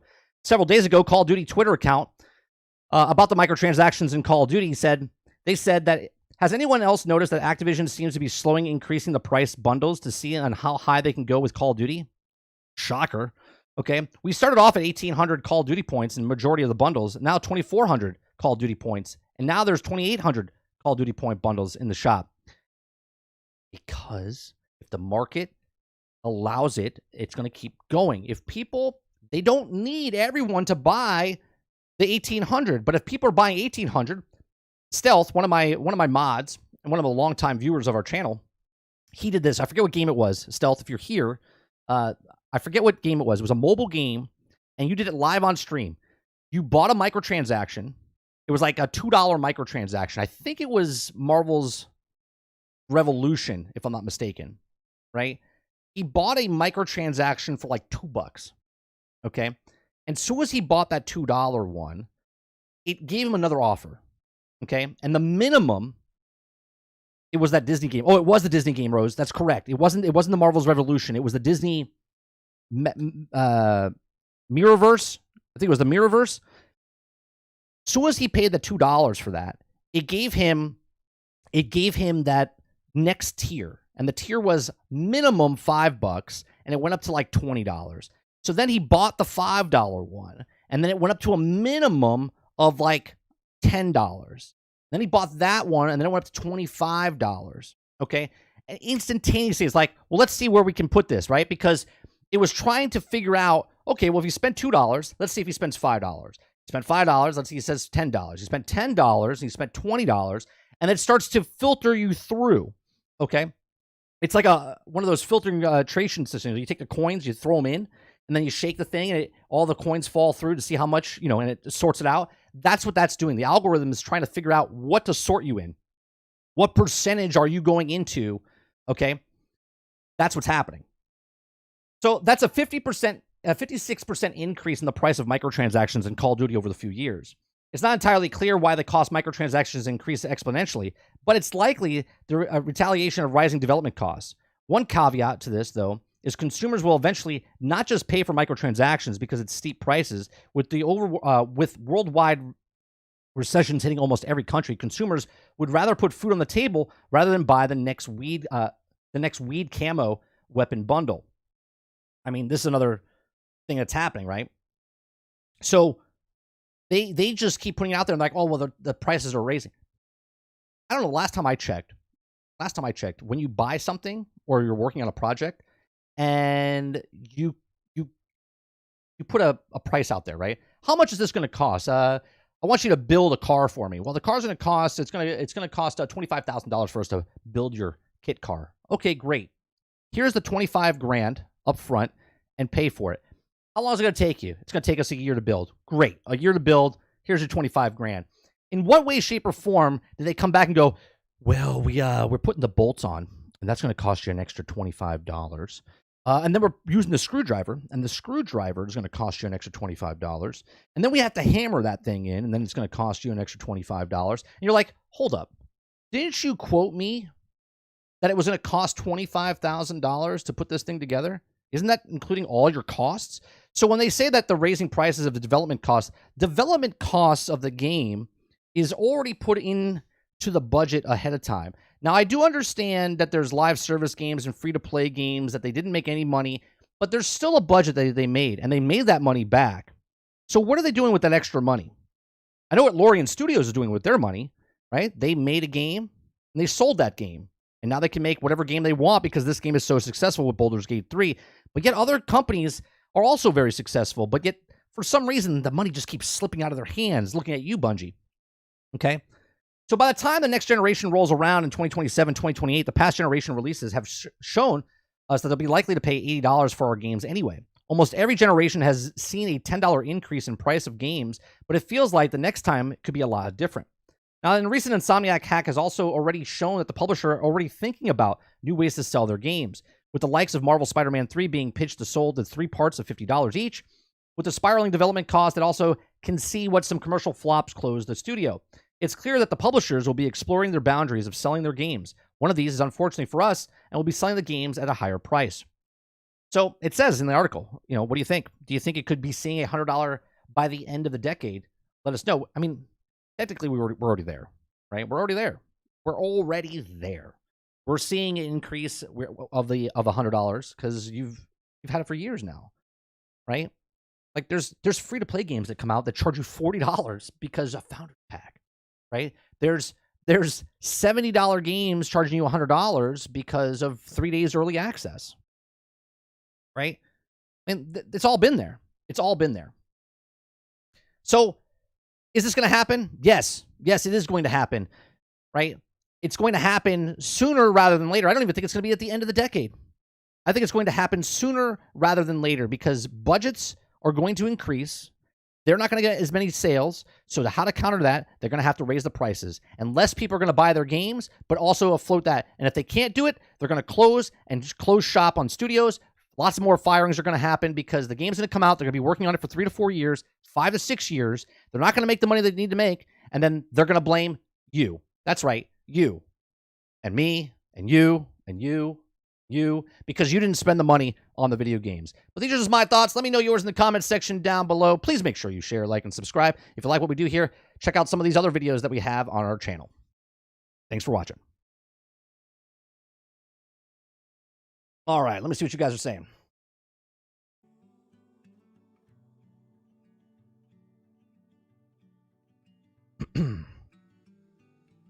Roadkill says they already cost $100. That's right. That's right. But not the standard price. They're talking about standard prices. But I agree. They're already there. They're already at $100. You're a Sony shill, just like Lono? Am I?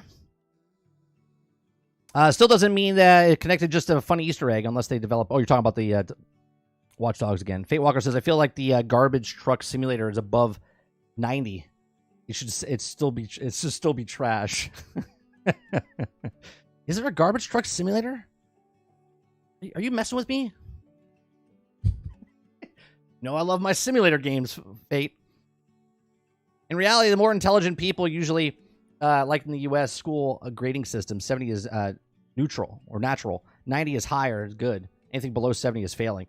Yeah, which is so weird, right? It's so weird. And a lot of the games don't even hit 70, right? And people still think they're shit. Like a 70, there was someone that did an article way back when a 7 out of 10 is trash, which is crazy to me. Because then where does like Gollum fall? Or the King Kong game fall? Because if 7 is trash, what the fuck is a 4?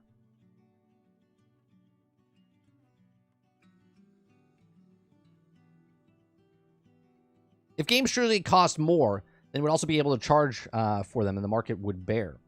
If anything is clear that it's not, this is why they don't raise them. What needs to happen is they need to spend less money on the games, not raise the price of $300 million plus unnecessary to make the fantastic games. That's what I'm saying. They got to lower the price, but they're not going to do that. They're not going to do that. They're going to take the game, break it up into 3 parts like Spider-Man 3, and then charge $50 for each of those. Because they wouldn't have the audacity to try to go $70 for each of those games because they know the player base would push back.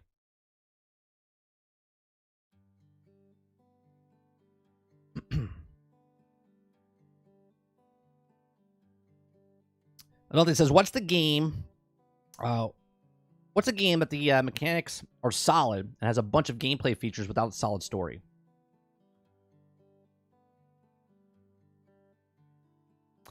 I think, a lot of people give me shit for this, but I think Anthem had solid mechanics and just had a subpar story. The real reason that Anthem sucked so bad is because people got to the end game and there was nothing there. There was still guns missing. Like for certain classes, like the Colossus didn't even have a full legendary gear. But I think the mechanics are pretty solid.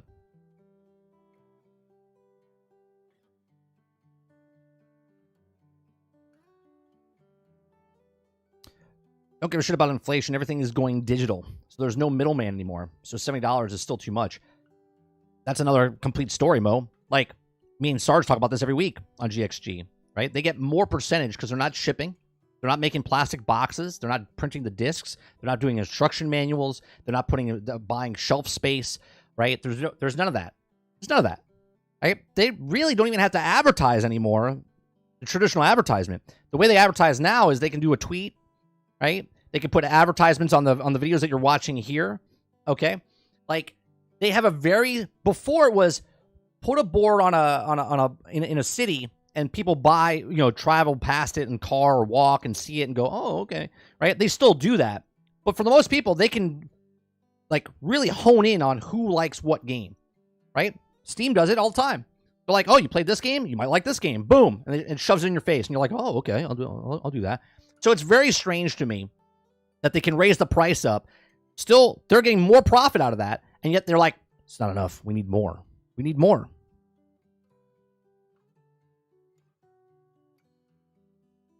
It's like a person making a house that the budget they don't have, but yet they're putting marble in.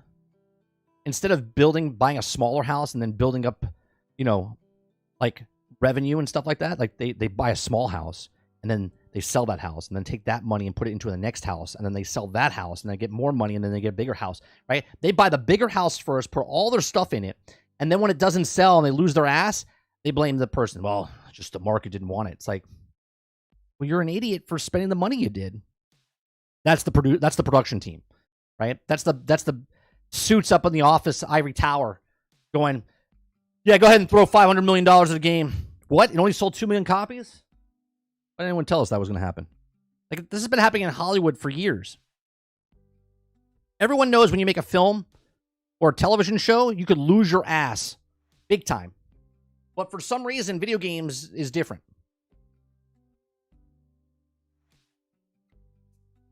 They're making more money now than they ever have on the same price point because they make the money in other ways. No need for higher game prices, but they'll do it because they have to. They have to tell you the video game market is going right. That's like me right now going, well, I just got to raise the prices of you watching me on YouTube because electric bills are going up, and I gotta. It's like I just need more people to watch me. I don't need the people that are watching me to pay more. right? I got to be more entertaining to get more people in to watch me. Imagine doing your job.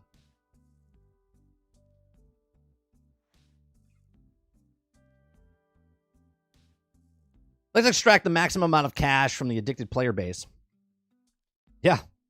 And then you have Destiny. Then you have Destiny.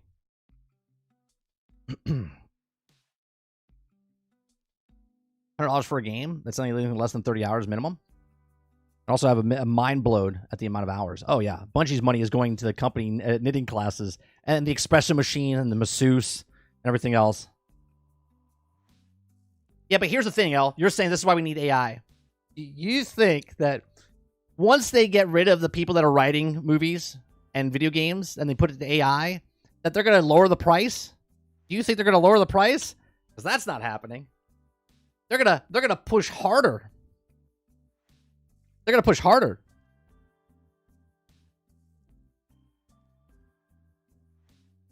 They're gonna try to milk you. We're a bunch of cows.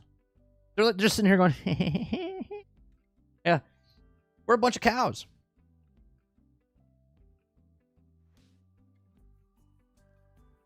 Steam still takes 30%. Steam takes 30%. Don't they take a 12%? Am I mistaken with that? It all depends on your sales. They don't take 30% from everybody. There's a scale, but you are correct. They do take 30%. Actually, I think they... Let me see.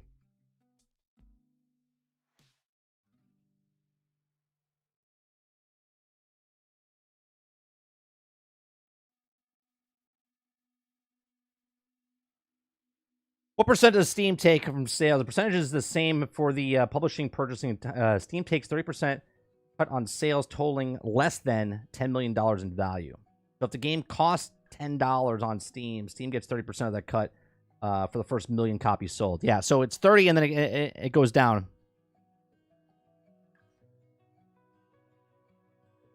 They won't ever lower the price. It still says it costs just the same as the as real people. Yeah. They're always going to raise the price. They're never, ever going to lower the price. We're not going to... 2030, all of a sudden, we're not going to have brand new day one game comes out, and they're like, hey, we're back to $60. Everyone's like, what? What happened? No, it doesn't matter if the game cost $10 million to make or if it costs $300 million to make. They're going to charge $70 regardless. And you can't blame them. Right? If the standard is 70 and a company can make a game less than 100 mil, they're going to make bigger return of investment off of that. That's why I think AA games are going to thrive in the future because their budget, right? Let's look at what let's see, what makes a AAA game?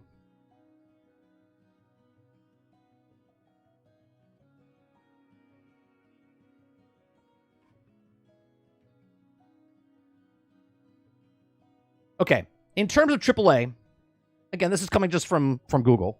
Okay, take it with a grain of salt.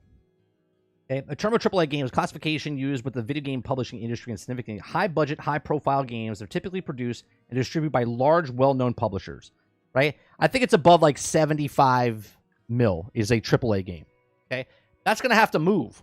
Right? A AAA game now is gonna cost like 150 mil. Or like 200 mil, right? Maybe they just make another classification because we already know that's happening. There's a 4A studio happening. Microsoft created it, I think, 2 years ago. They're working on something, right? There's a 4A studio. What is that going to do, right? What are they going to charge for a 4A game? Is that the $100, right? AAA is like going to be, anywhere between like 100 mil and 300 mil. 4A studio is going to be like 300 mil to like a trillion.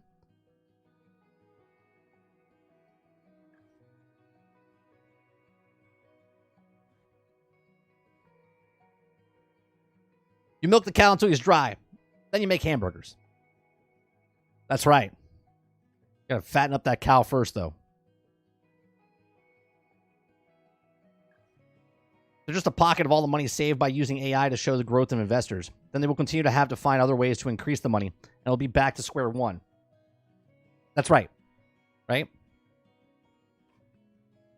If Steam takes 30%, that would mean that the bigger the cut when games were sold by middlemen. They all can't be 30%. Well, the 30% until it first pass a certain point. As long as the corporate apologists keep paying more, the companies will keep changing more or charging more. Folks need to control their FOMO. Right, and look, the market's going to bear what the market bears, right? And this is what I'm saying. If it goes up to $100, you're going to sell less games, right? Look at. They already have the blueprint in front of them. Mobile games, 20% make 80%, right? I didn't spend one microtransaction in Marvel Future Revolution when it was on mobile, right? But there was 20% of the population. Hell, Darth microtransaction, he spent like, I think $10,000, $30,000. Right? On that game. Right? 20% the whales on that game spend a lot more and do a lot more than 100 of us that don't spend anything. Right? And that's who they marketed towards. So if they could do it with the mobile market, why couldn't they do it with the regular market? Did his camera go funny? My camera? No, my camera's fine.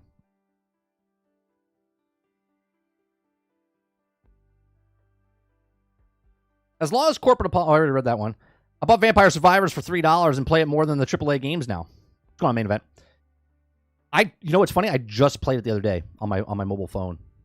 It's a fun game. It's a fun game. I was just sitting there on the couch. I was like, you know what? Let me play some Vampire Survivor.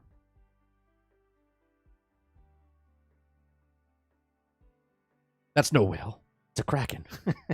I just got the flashback of Star Wars. Is that a moon? That's no moon.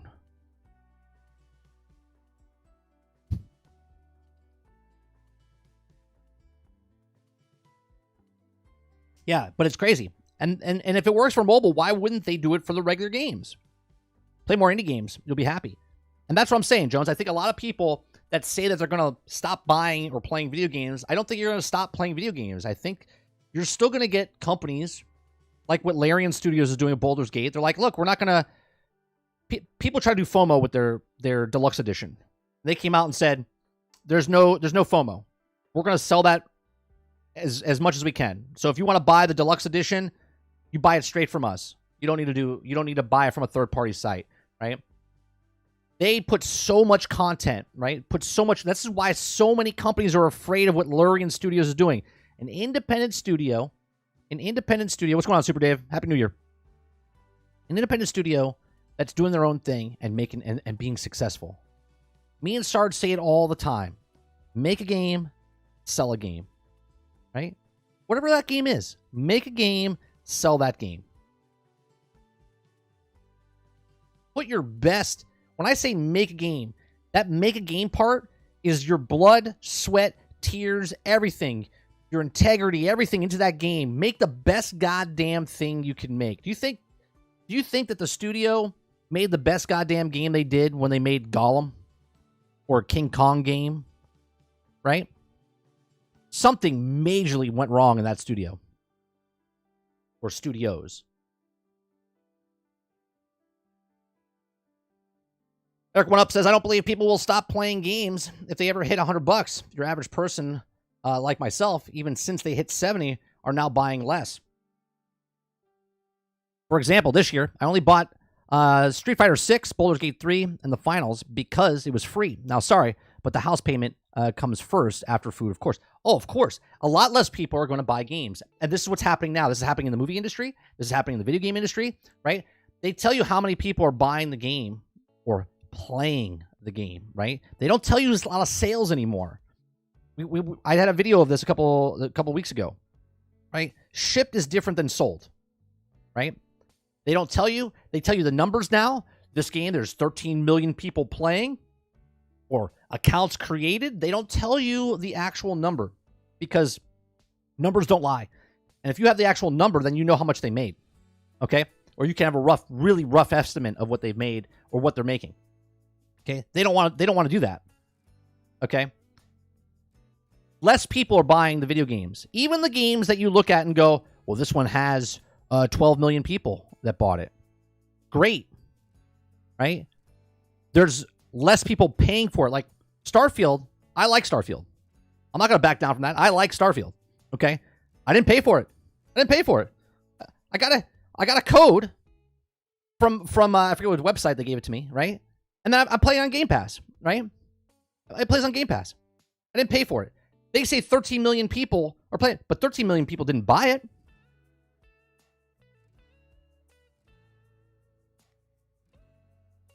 Right? Less people are buying video games.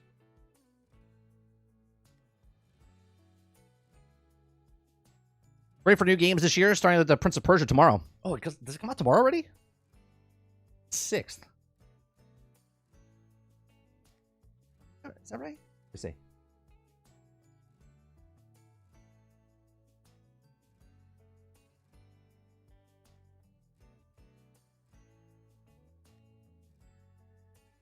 Does it come out tomorrow?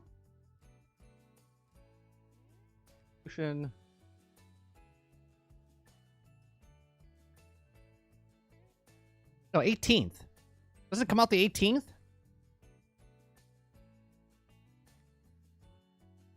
It was January 18th.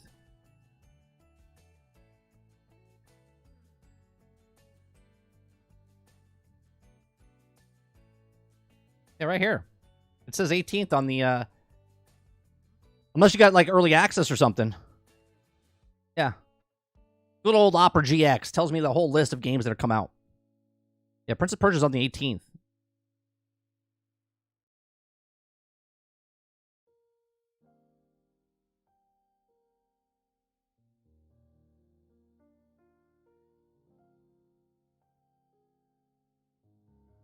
It's all about engagement now. No fake numbers, lie, or no sales numbers.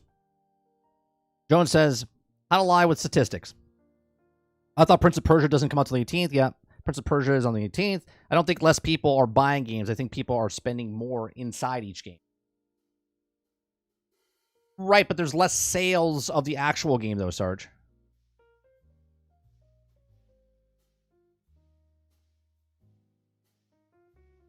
Is Prince of Persia on Game Pass? I don't believe so.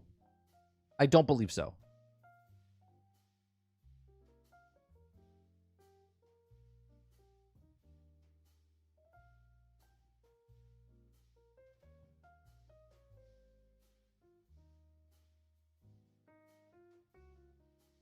Prince of Persia is on all the platforms.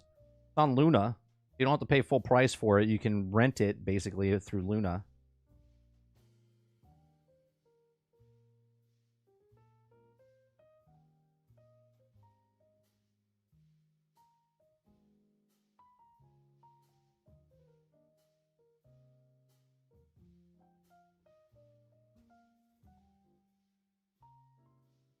It's on Switch, PC, Xbox, PlayStation 4, PlayStation 5.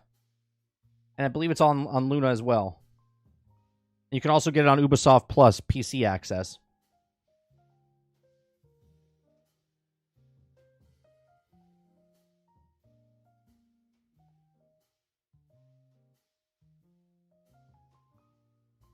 Helldivers 2, February 8th.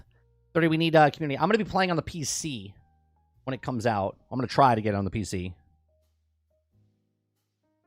Well, not try. I mean, I'm going to get it on PC. I'll be honest, though, El. I'm probably not going to play it very much. I might hold off on it. And here's why. It comes out February 8th. And Suicide Squad comes out the 2nd. Or I think January 30th, actually. And I'm going to go hard on Suicide Squads. So I don't know if I'm going to get Helldivers right when it comes out. I'm just more interested in Suicide Squad than Helldivers.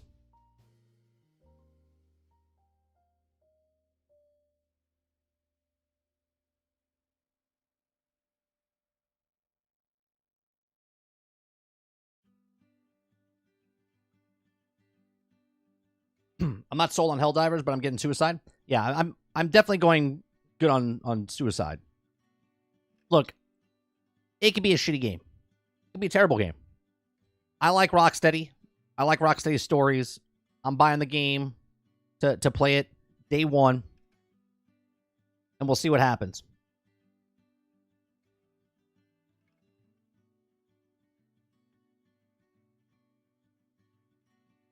Oh, shoot. Did I just close? Oh, I didn't. Okay, we're good.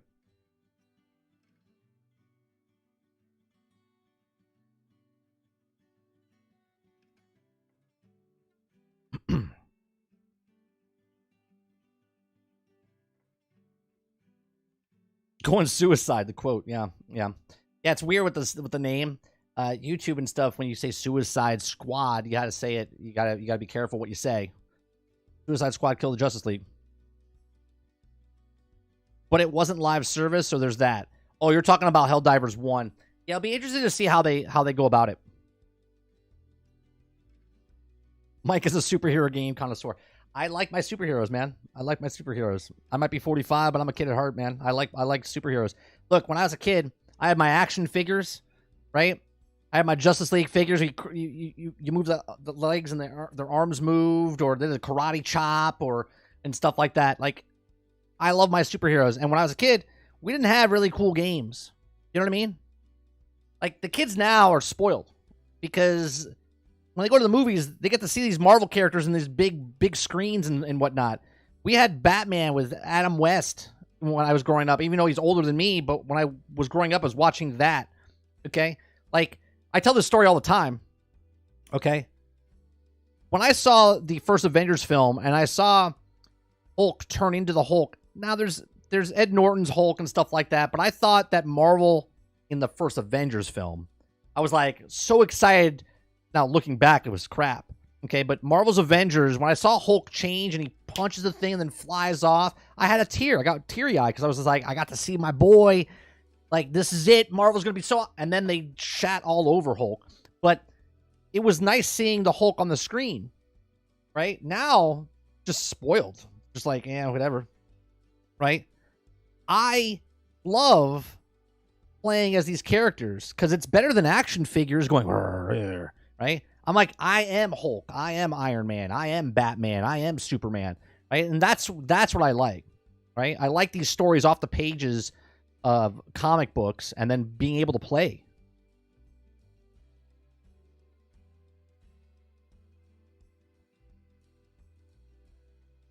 It was great seeing Michael Keaton back as Batman. Well, I refuse to watch that Flash, so Michael Keaton Batman in my head is in good standing, not in that film. Puny God was the moment for me. Oh, when he just smashing Loki and stuff. Come on. So look, I'm a sucker for comic book stuff, and I always lean towards. I didn't get Midnight Sun, right? I didn't get Midnight Sun, so I'm not sold on all the Marvel games that come out or all the DC games come out. When something intrigues me, this hits all the buttons. Suicide Squad hits all the buttons for me. Okay, comic book, check. Characters that I like, check. Looter shooter, check. Right? It might not be the greatest looter shooter, but I'm interested in the game for what it is.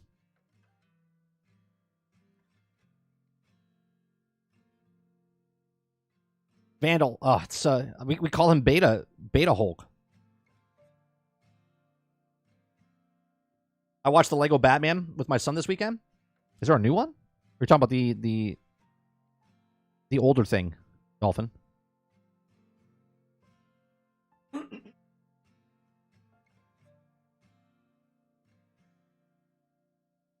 Like, it was on sale. It was on sale, Jones, and I couldn't pull the trigger. $8. $8. And I went, no. I was like, and the reason I said no was I don't have the time. I don't have the time. Right? And I was like, no, can't do it. I can't do it. I don't have the time. And that's the biggest factor. It's not about how crappy or good the game is. It's about, do I have enough time to put into that game to really enjoy it? I'm like keeping my slate clean right now, right? Beginning of the year, I'm getting my stuff situated with the YouTube channel, making sure I'm making good content and whatnot.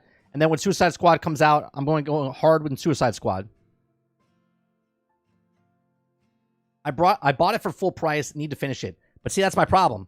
When did you buy it? You bought it full price when it came out over a year ago.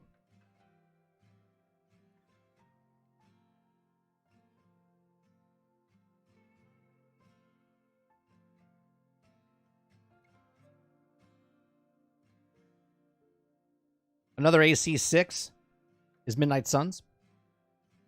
Another AC6. Assassin's Creed 6 is Midnight Suns. what you're saying? You're not saying Assassin's Creed, are you? You're saying something else.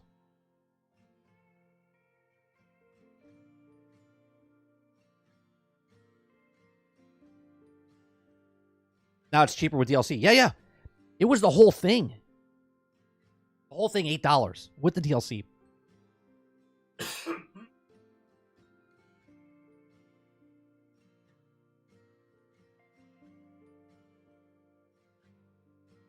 Give me 1 second. I'm choking. Give me 1 second. I'll be right back.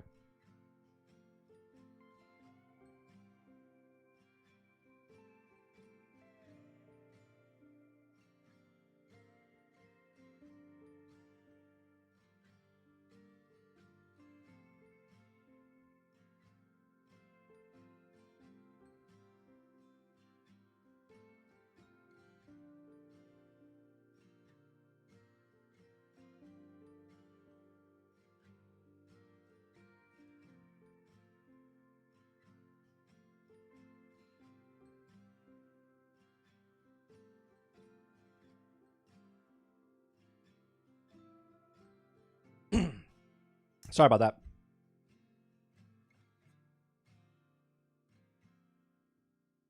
Talking for 2 hours straight. Something got back in my throat. Yeah, we're gonna go hard with Suicide Squad. I'm not a person that makes like the videos like, well, if you do this, this is the best way. That's not what I do. If you guys want to come into my streams when I'm playing Suicide Squad Monday through Wednesday evenings and whatnot, you want to ask how I'm liking the game, and I'll talk live how I like the game. But I don't make videos on, oh, the best person to use here is the Shark. King Shark is the best guy to use here. If you use this weapon here, it gives you a 0.264 better percentage, and you use this for the met. Like, that's not me. That's not me. I'm going to play the crap out of the game. I'm going to play through the story. I'm going to level up each of the characters. I'll probably max out each of the characters just because that's what I do.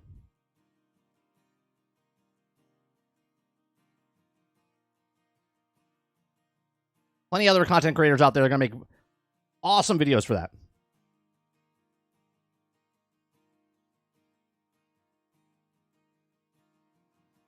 All right, let's see here. That's a pretty long one here.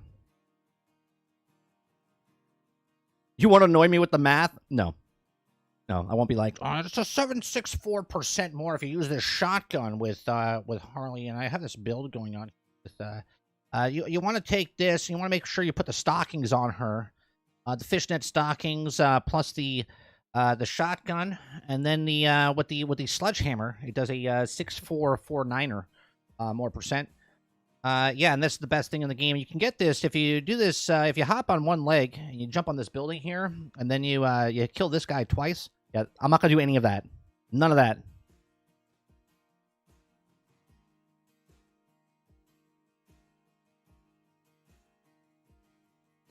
I'm not saying anyone that does that is bad. You're not getting that from me. I'll be the guy that says it's fucking bullshit. This menu system sucks. I don't know why they did this. Why didn't they put this in the game? There's like 15 other live service games that this was already in the game. Why didn't they put this in the game? I'm pretty sure there'll be stuff like that in the game. Did you get a PlayStation 5 yet? No, I was a very bad boy this year, and I didn't get a PlayStation 5 for Christmas, Dave. All right. So let's go to the last thing here. Not this year. I was a bad boy last year. This year, I'm brand new. Perfectly fine this year. Unless I already screwed up in the few hours that I've been in the new year. If you guys like what we do here, make sure you hit that like button down below. Appreciate it very much. You're here for 1 second, 1 minute, or 1 hour. I do appreciate you. We do this Monday through Thursday from 10 o'clock in the morning to around noon Eastern. We're going over it a little bit today for the first day of the year. We do gameplay in the evenings around 8 p.m. Eastern. Play different games, have conversations and stuff while I'm playing the game. And then we also what's it called? Do live streams, uploads, and a podcast on Thursday night. So make sure you tune in for our channel. Hello, everybody, and welcome back to another episode of 30 NSG. On today's episode, we're going to be talking about the finals. Devs weren't even going to make a shooter at first. But what else is going to do with the team of full Battlefield veterans? So the key behind making the wildest shooter out there right now was all putting the control in the hands of the player. Now, the finals from the developer of Embark Studios has made quite a splash for the new free-to-play shooter. During the launch week, it pulled in well over 225,000 players on Steam alone, and was retained a solid number of players in the following weeks. Now, it's a fast-paced, robust shooter. It's all been it's all about tearing down maps to come as number one, but it's also a game as close as being passed over by the development team. Now, in a recent interview with Game Informer, shortly before the announcement was stealth released in the finals at the Game Awards 2023, creative director Gustav spoke about the early stages of Embark Studios. The first game and how they initially thought doing another shooter, but it was boring concept. But it also turns out having a bunch of ex-Battlefield devs making a new type of multiplayer shooter was leveraging environmental destruction would result in a pretty solid game. Look, I played this game when it was in the early access. I love the fully destructible environment. I had a lot of fun with the game, but I'm kind of over these types of games. I did make a video that I never posted talking about how this could be the next big, just because it's like a game show 3v3 and the way it is, it could be the next competitive type of esport event. And I think it could do that. Now, they do have some cheating problems and whatnot. I don't know if the article goes over that, but that's the biggest problem. But I love the concept of it. I love the fully destructible environment. And I'm kind of sad these guys moved on to this game instead of making another Battlefield game, because Battlefield's been pretty bad in the last couple of years. So to begin with, initially, we weren't going to make a shooter, he says. I don't think it was really something that we spoke out loud. It was something everybody assumed. Like, no, we shouldn't do that. Because if we did it before, said the creative director while reflecting on Embark Studios' debut game. Quote, we actually had a game, jams and stuff pretty regularly from work early on. There was also everybody pitched ideas and stuff and pitched some ideas, including Boring Idea 1 and the Boring Idea 2. And then both of those shooters said, Tilby, I called them, and that because I didn't think anyone would be interested in making them anyway. So we just talked about that and said, maybe we should give it a go. A few of us sat down and said that we're going to do it, and it needs to be unique. It needs to be something that no one else is doing, and that's at the starting point, the whole pitching process. What's exciting about playing the finals is that it blends fast-paced team skirmishes and vast environment and destruction as you and your squad tear down the map. Blowing holes through walls and leveling buildings and destroying bridges and enemies like to use, and the levels start on not be the same level that matches closes out. And that's what I like, the dynamic changing of the actual level. Okay, this is why Battlefield Bad Company 2, back when these developers were over at DICE, when they made Battlefield Bad Company 2, that's my favorite Battlefield game. That's like the pinnacle. To me, that was the best, right? I know people like Modern Warfare 3 or Battlefield 3 and Battlefield 4, the modern era type of stuff, but I like Battlefield Bad Company 2. 1 was good, 2 was best, okay? And that's where it was peak for me, and then it kind of 3 and 4 were good, but Battlefield in general has been going downhill because that was fully destructible environment, and the game changed, the maps changed, your cover changed. It was so good, okay? And I'm glad that these guys went on to make something else with the fully destructible environment. It's just something that I'm not interested in. It says the influence of Battlefield series and the focus on environmental destruction, the key devs having worked on the most recent Battlefield games at EA DICE, is very noticeable throughout the finals. And it gives them the game such a hook for its multiplayer engagement. With the high energy style, easy pick-up play approach to the gameplay, it feels like the game tailor-made for Twitch streaming generation. So far, it's been keeping solid numbers on the streaming as well. But the developers at Embark Studios took some time to get the basis of the game set. Tilby put the interview in the game needed to have a deep focus on player agency and giving them the means to overcome the odds on their terms. Now, there's a lot of stuff. The game is simple to pick up, but there's a lot of strategy involved with the finals, and it's really cool. I like it. It says, quote, personally, I love the semantic games, where they also control points in the hands of players, and they also can figure out how to solve whatever problem they need to solve. How does the aspect create these unique players' stories that they're yours because you did them right? I think this is powerful, said the creative director. They're providing players with a sandbox that they can be creative, experiment, and develop their own ways to play. So that was like the guiding star, which I led to a long period of prototyping, playtesting, and trying to figure out how to make a formula work in practice. So far, the developer of Embark Studio plans to play it safe with the finals, even opting not to go down the familiar developer roadmap, which the creative director explains that they only want to make promises we can keep, which is fantastic. You know me, on this podcast, on this show, I say all the time, you don't have anything to say, shut up and don't say it. Don't give us a roadmap, because then you get expectations. Again, that's going to be the theme of 2024, expectations. And those expectations are never met because something goes wrong in the development process. When you have something to show and it's done and it's working properly, that's when you put it out. Okay, the developers are keeping the cheaters out of the servers and working the new content for upcoming seasons. And so far, this looks like the finals will keep the momentum going. I hope the best for Embark Studios. I hope that this game does very well for them. I hope it becomes the next kind of esports event. I would like to see what they do and the way it changes over time. Again, I'm not a fan of this, 3v3v3 type of stuff. Maybe I'll go back and play it every once in a while. But I hope that the vision that they had for this game continues on for the finals. And I hope that they keep it and keep their promises internally and not share it with anybody until it's rock solid and done and tested. Make a game, sell a game. And I think that's what they've done here. These are just my thoughts. Let me know yours in the comment section down below. Please make sure you share, like, and subscribe. If you like what we do here, check out our other videos on the channel. Thanks for watching.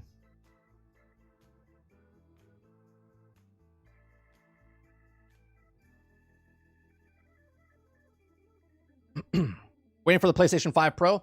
I don't even know if I'm waiting for the PlayStation 5 Pro.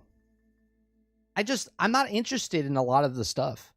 Like, all the games that are coming out from PlayStation, Hellspawn, I know you said waiting for PlayStation 5. Right? I don't know if I'm waiting for PlayStation 5 Pro, because when Spider-Man 2 comes to PC, I think I'll just get it for PC. I don't need to play it, like, right away. Bad Company 2, Battlefield 3 and 4 are the holy trinity for me. I'll agree with that, Jones. I love it, but I think 2 in my book is the best. And then 3 knocks off a little bit, and then 4 knocks off a bit. I like playing those games, but I just think they started taking stuff away from Battlefield and not adding anymore. Never go full Peter Molyneux. never make promises, right? That you don't want to get to Peter Molyneux status, but you also don't want to go with low tier Todd Howard status either.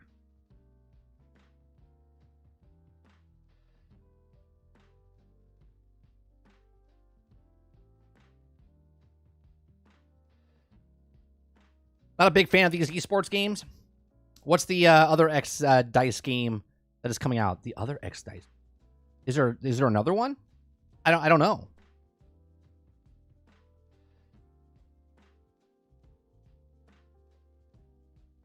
Why did you like Jones? Why did you like BF3 over Why did you like Battlefield 3 over Bad Company 2?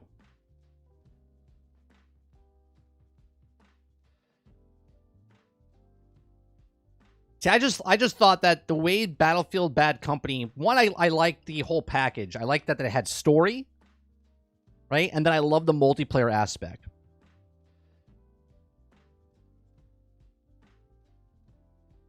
You have reached Todd Howard status. Found it. Arc Raiders. Oh, that's another game I was interested in. But didn't they change that? They changed Arc Raiders from what it was supposed to be to an extraction shooter, didn't they?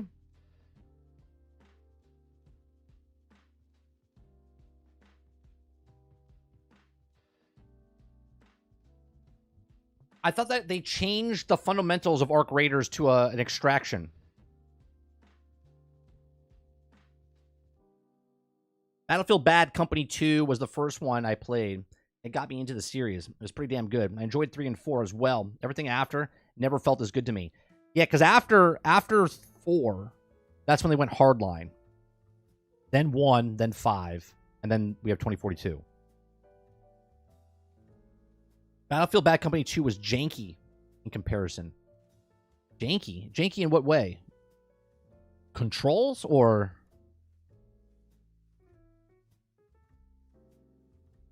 Yeah, Arc Raiders wasn't supposed to be an extraction, and I think now it is.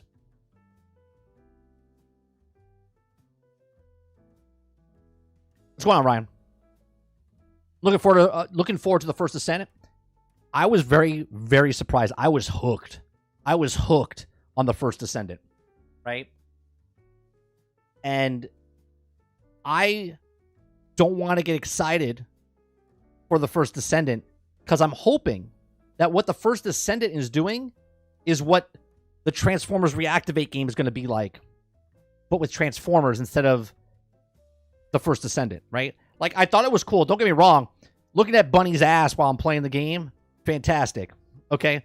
But if I can play as Soundwave or Optimus Prime or, right, or any Transformer, I would prefer the IP that I know to a brand new IP I don't know. But I did enjoy the First Descendant very much.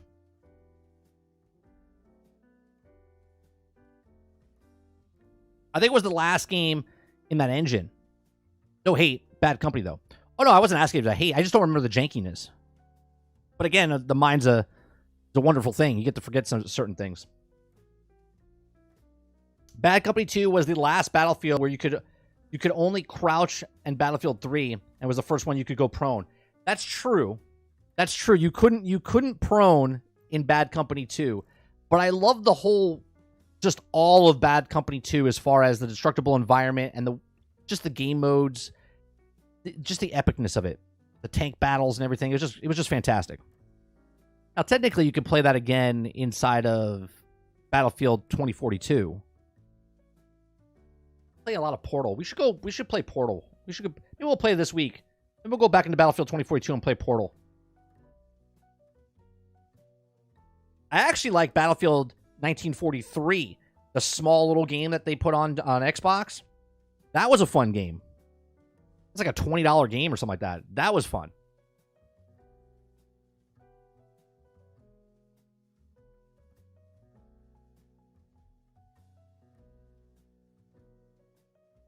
The First Descendant, I think it's coming summertime, Mo. If I'm not mistaken. I don't think they actually have a release date.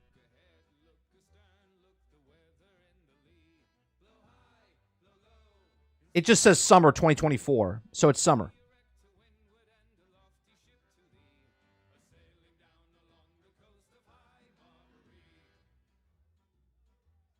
I love Battlefield. Battlefield and Battlefront. That's the one soft spot I have for EA. And I'll give them shit, man. I'll give them shit because they made the Battlefield series. When they came out when they came out 20 months ago with Battlefield 2042, I was so pissed. I was like, this is not Battlefield. Now, let's get a hold of ourselves here because they're supposed to be announcing the next Battlefield game coming out this year. Right? I think we're getting the announcement. It might launch this year.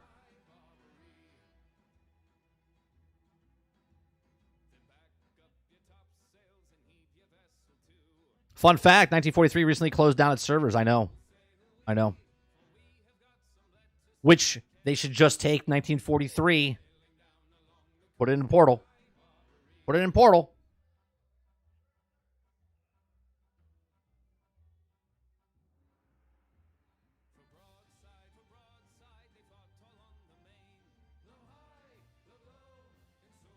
Ryan, I don't know if you watched me back then.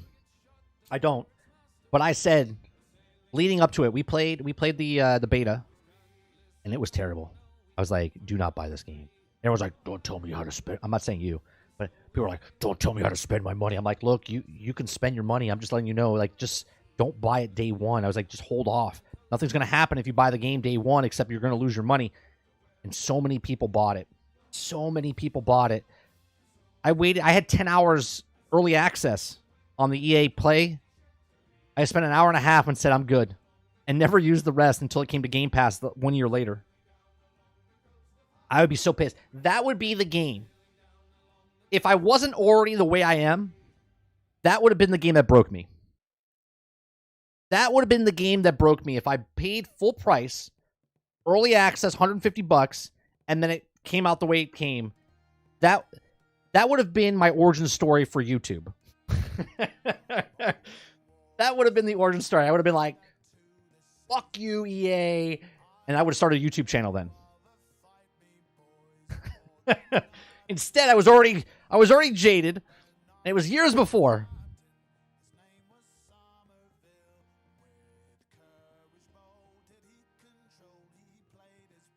Bunny has a nice ass. Bunny's ass in First Descendant was, I was just like, you wore those tight pants. It looked like a balloon you could pop. Right? Here, hold on a second.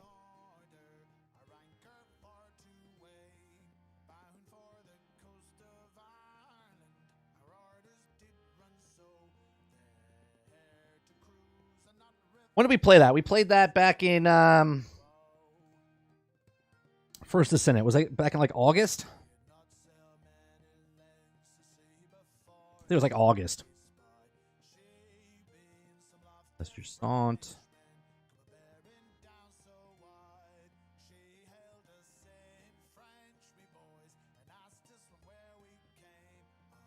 September, August. There it is. First Descendant. First look.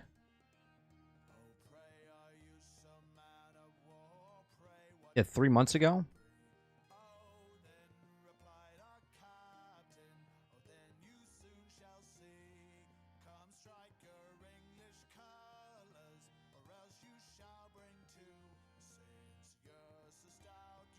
Oh, this is the wrong video. I didn't have her unlocked yet. I gotta go to the other one. I gotta go to day 2. Which is this one. Because this is when I unlocked her.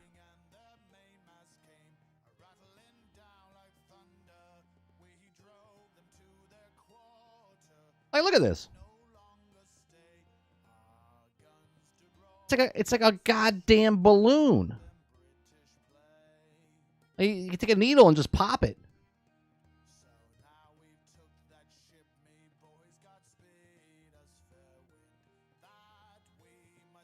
They know what they're doing with this game, right? You look at characters like Harley Quinn in the new Suicide Squad.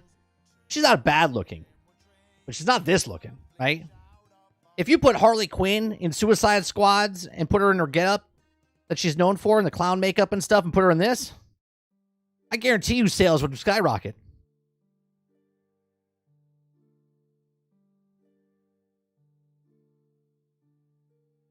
They know what they're doing. They know what they're doing there. Ryan says, I'm such a Battlefield fan, I had to buy it because I support the franchise. I'll buy the next Battlefield, but I may wait for reviews and just buy the standard edition. Ryan, I'm going to tell you right now.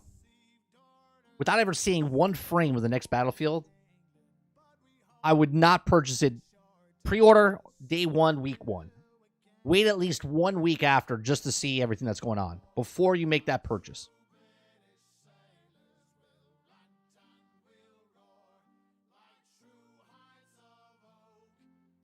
"1943 was fun, but I didn't play it until way later, until after Battlefield 3.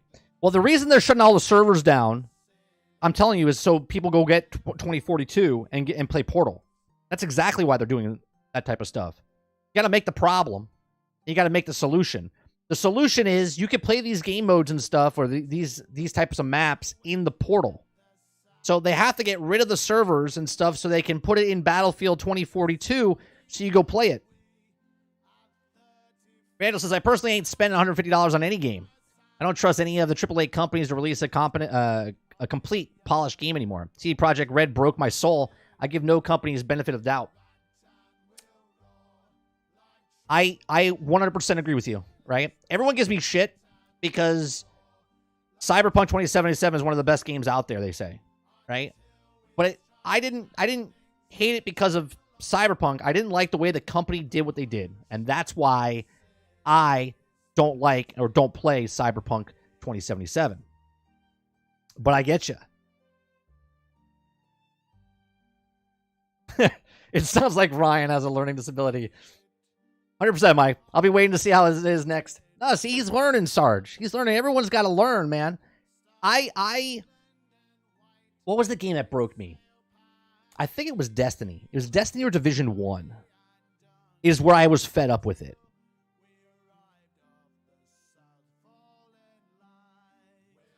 I think it was Division 1.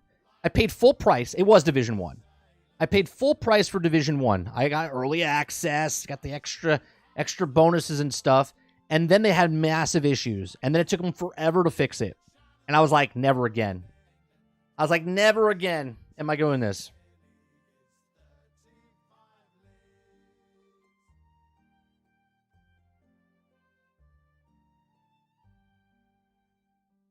I hated it.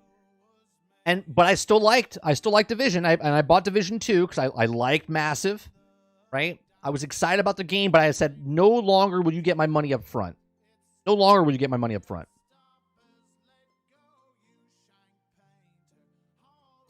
I used to be loyal to the Halo, but is all the franchise is doing. Look, a lot of people give Microsoft and stuff. Look, I think they're doing us a favor. I'll be honest with you, Ryan. I think they're doing us a favor. Because all the first-party titles that you could be disappointed in, they're not charging full. Well, they are charging full price, but you don't have to pay full price. You could just go, you know what? I'm gonna try it out on Game Pass.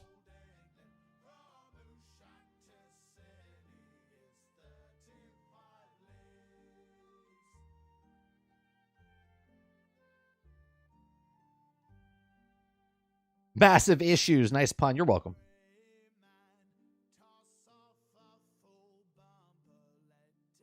I can merge two companies. We got massive epic issues.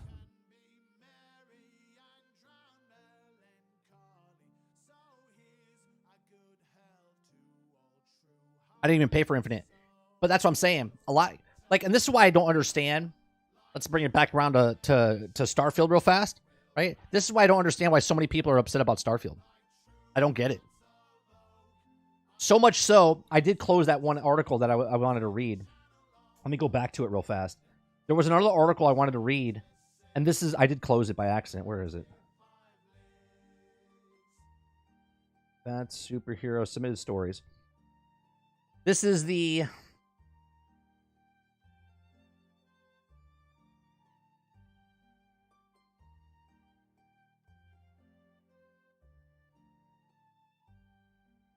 video $100 video game. Okay. So this is the other article I was going to read. Okay. Steam reveals its best-selling and most played games of 2023, right? Now, this is no particular order. No particular order. They don't put them in any order to know like what game is better than the rest. Okay? This is just the top games that sold on Steam. And for some reason, people can't get it through their head. They're like, this is the worst game. Nobody bought it. Nobody. But yet, on this list, the first category is the top sellers by gross revenue, and the platinum tier excludes Apex Legends, or includes Apex Legends, Baldur's Gate 3, Starfield, Hogwarts Legacy, Lost Ark, Cyberpunk 2077, Dota 2, PUBG Battlegrounds, Destiny 2, Counter-Strike, Sons of the Forest, and Call of Duty HQ, which is Modern Warfare 3, Modern Warfare 2, and Warzone. Okay? People, for some reason, I'm telling you, we should make a doll and be like, show me where Starfield hurts you on this doll. Because it's funny. It's so funny to me that they're so upset about this game. It makes no sense to me.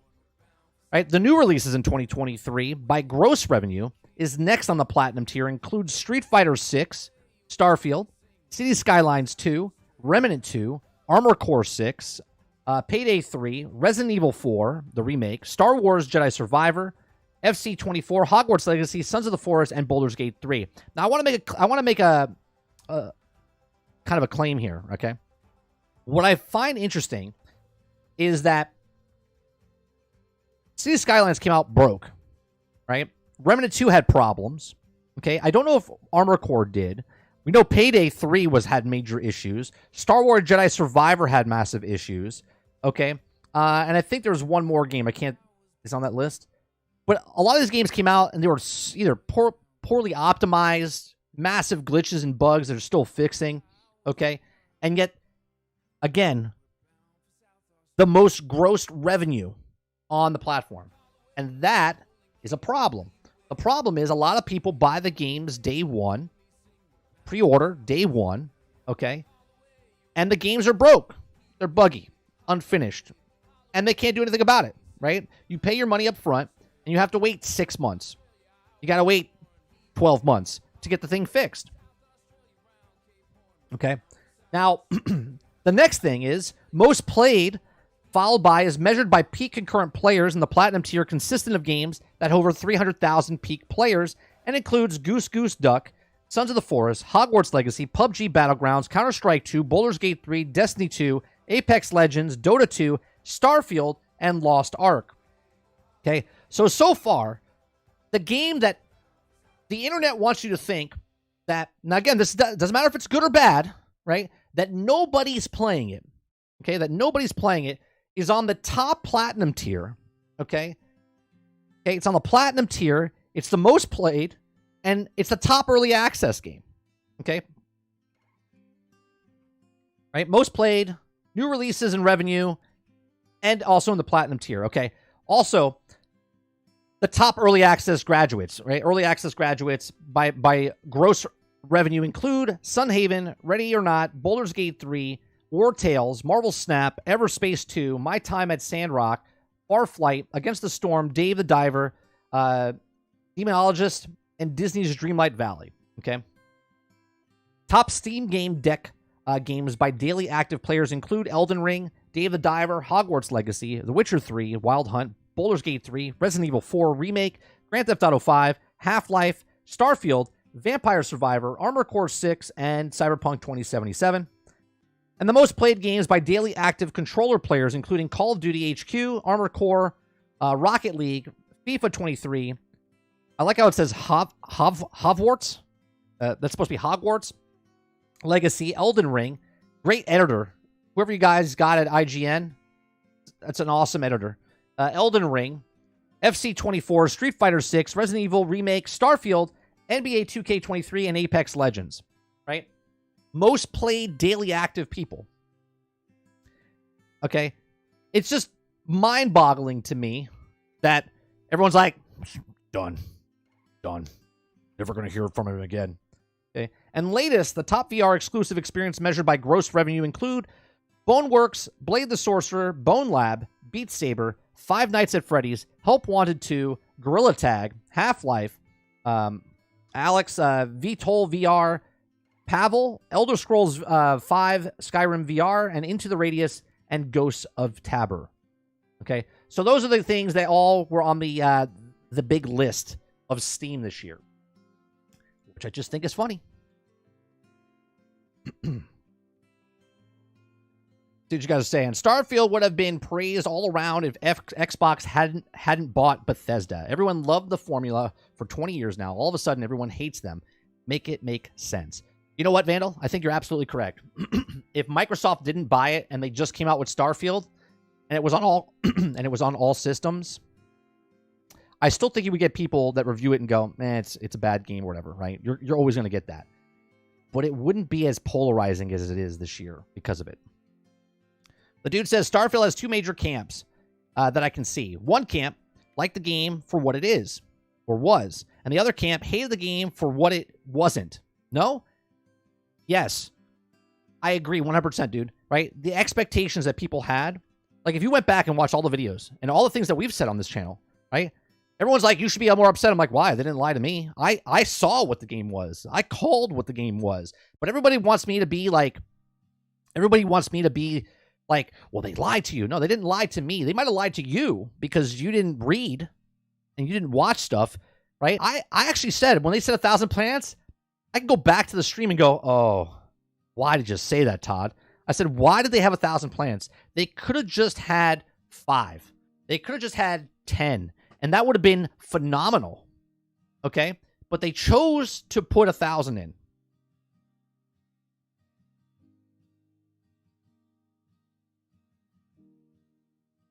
Vandal says, Starfield has the highest player retention for single player other than Elden Ring. But it's bad. Make it make sense. Yeah, it's just weird. Every game, but I'm saying it's not. I will not buy anything this year. Game Pass or Pass for the most part. I got some Microsoft money. Do I spend that on something I want other than that? Sarge says, right, top tier, no one's playing. Don't forget, move the goalpost again. Vandal says, highest player average. Starfield is being talked about 4 months after, but it's bad. I went back and played it. I started progressing through the main story because I want to get the actual main story complete because I had 167 hours. And I didn't touch the main story. So I'm going back and trying to finish the main story. Based on other games. But I don't compare. I'm not comparing and I don't know why people do this, right? I don't compare games that are from like years ago to years now and different engines, right? I look at what they did with Oblivion, Morrowind, Skyrim, and how they changed incrementally and made that better, right? So when Elder Scrolls 6 comes out, I'm not going to compare it to Starfield. I'm not going to compare it to Fallout, okay? I'm going to compare it to what they did in that genre of what it was. Morrowind, Oblivion, Skyrim, and then Elden Ring, whatever, 6, right? Fallout, same thing. With Fallout series, and then when Bethesda got it, and they made Fallout 3 and Fallout 4, and then Fallout 76, okay? Starfield is the first in its area, okay? Down the road, if we compare Starfield to other Bethesda games, because they have their own engine, they've taken Starfield and they've incrementally made it better for the other games. Now, there's systems and stuff like the building of the outpost that I don't get why they didn't put it all in like they did in Fallout 4 or Fallout 76, okay? I make comments, I'm like, it's like not putting a scoreboard into a Battlefield game, okay? It's stupid. Like, you had things in the game, in your engine before, but you didn't put it in this game now, right? I give a shit for that, okay?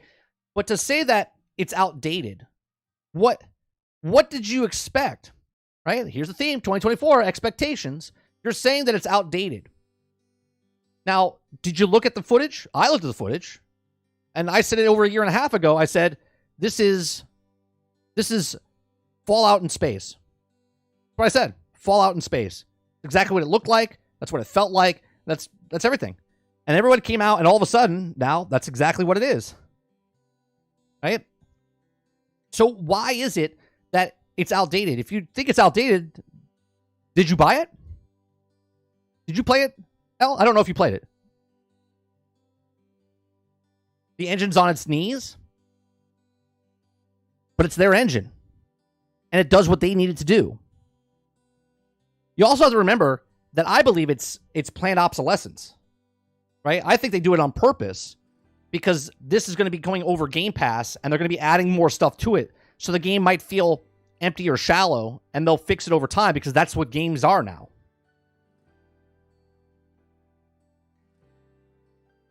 Eclipse says, as soon as I saw the first gameplay trailer, I was like, oh, look, it looks like Fallout in space. Yeah.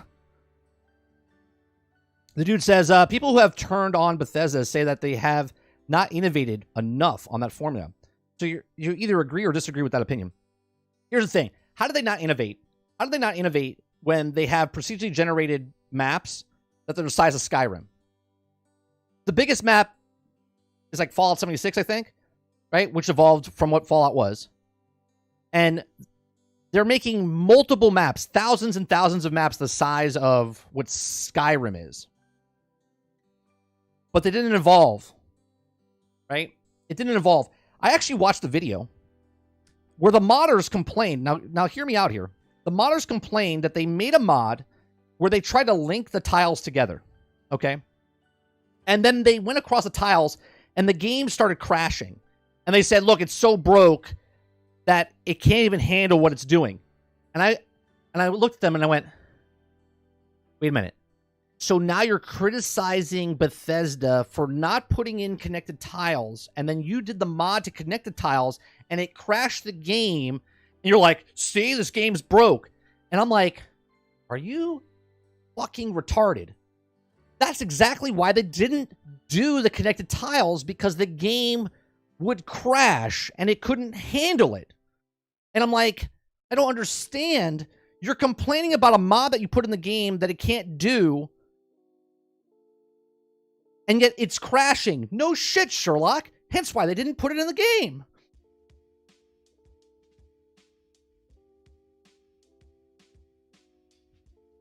I just don't understand the mentality there. There was a 45-minute presentation that responded, why isn't it like No Man's Sky? They choose thousands because they want to stimulate actual space. Yeah, but Sarge, even me and you were joking, like they wanted realism and survival, and I think they could fundamentally have put this in the game, make it more of like a survival type of game.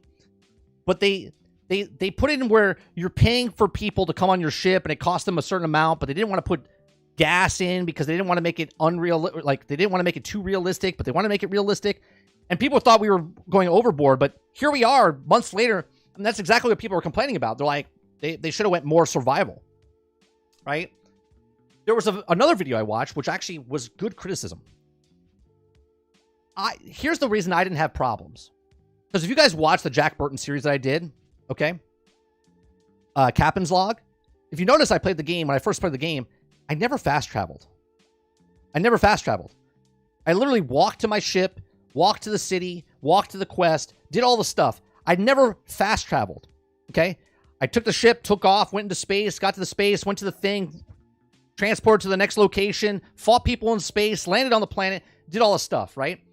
Everybody else was complaining that too much load screens, there's too many fast travel. And I was like, okay, let me hear this out. He said they shouldn't make people fast travel because if they fast travel, it starts to ruin the game. Because, for instance, in Skyrim, when you played Skyrim, you would go from one city, grab a quest, and then you would get on your horse or you would walk across the map. And while you were going to your destination, you would come across other things, all right? And then you would fight and do all this stuff, and you would just live in the world and be in the world. In Starfield, because you could fast travel, you take the quest, and then you could just teleport to the thing, and then you can go directly beeline to the actual quest and then be done with it, right? And that is the fundamental problem with Starfield, where in Starfield, because you're breaking it up and you're not going from section to section, you don't stop anywhere. Like if I have to go to a Killian city, I would go into the city, and while I'm there getting a quest, I might stop and talk to another person. Instead of just grabbing quest, go to quest, transport back, turn in quest, I would walk, check it out, run to the next location, shoot a couple of guys, see a couple things, go to a cave, go to an abandoned building, go to a dungeon. I would do all this stuff, okay? And that was his point. He said, I think they should make it more, instead of making it where you're just fast traveling everywhere, you would actually do something. Did my stream crash or something? I don't know. Anyway, so you would actually do something, right? You would actually move and like partake in the game. But now you're just fast traveling. You're like, grab quest, fast travel the ship, fast travel from ship to next system, go to the system, go to do the thing, get back on the ship, go back to Aquilia.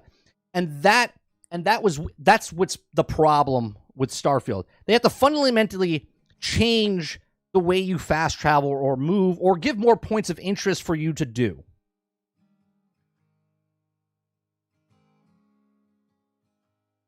Let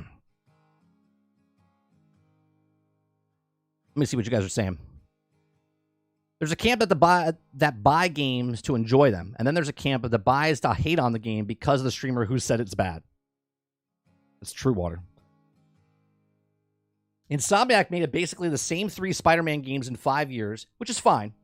But those games are amazing. Odd. I wonder if the difference was odd. I wonder if the difference was odd. I mean, I think if you're... I think it's like... what am I trying to say? If you eat your mom's cooking, and some of your friends come over and eat your mom's cooking, you're like, isn't that good? And they're like, yeah, they don't want to hurt your feelings, right? They're like, yeah. But their mom's cooking is the best, right? You know what I'm saying? Like, when you eat something, you might think it's the best, and someone else is like, it's okay. But they don't want to hurt your feelings, and they're like, yeah, no, it's good. But they really like something else. So the difference between Spider-Man and Starfield, I think, is just a taste. I think as people look at... I think Starfield... The expectations of Starfield were surpassed of what Starfield was. It was like supposed to change the industry, right? And literally, it's just a better version of what they did in the past of their other games. With the different fundamentals that they added to the game, to the system. The problem is Fallout 76 is in between what Skyrim was and Fallout was, and then what Starfield is. And Fallout 76 was a big test, and I think Starfield's going to follow in the footsteps of Fallout 76. It's not said yet, but I do believe it's going to follow the footsteps where they're going to open it up and then keep adding stuff to it. The game is broke. It's an 89 trash. What other game can you build a ship, walk around that ship, use the systems in that ship, and then fly using that ship through the game, but no innovation? I mean, there are other games, right? I don't know if you could build a ship. in Star Citizen, right? Star Citizen's a pretty cool space game. Still not released yet, though. Still not released yet, but people love that game. Starfield isn't just about playing a game, it's an experience. All Bethesda games are meant to focus on experience of the game and you're playing, not just the main story. Yeah, I didn't even play the main story. Some of those side quests were amazing.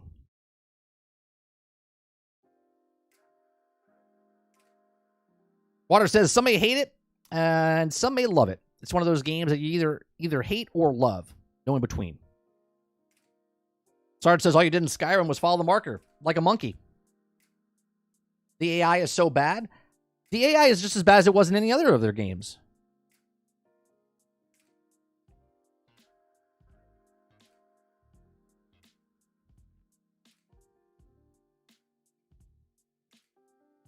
See, I haven't played the main story, so I can't rebuttal or anything about the main story. I know nothing about the main story. Okay, I'm going towards the main story now.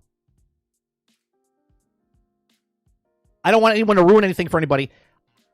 I don't even want to see where I am just in case someone else didn't do the main story, right? But I just started the main story. I'm like maybe 6 quests in.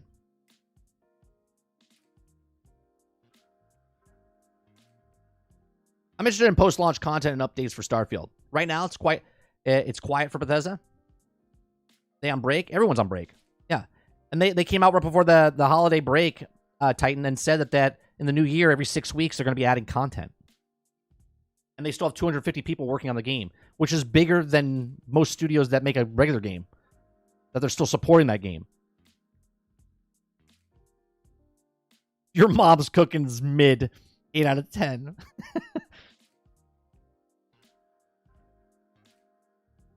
Where's the promised co-op in Starfield? You promised 30. I didn't promise anything. I just said it's going to happen. When it happens, Titan, I want you to say you're sorry. And if it doesn't happen, I'll say I'm sorry.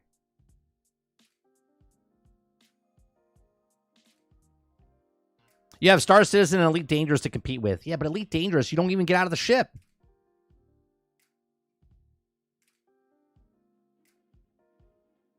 I agree. It's basically Fallout 4 in space. Feels like an outdated game from 2015. Where do we disagree? I don't feel like it's outdated. I personally don't feel like it's outdated.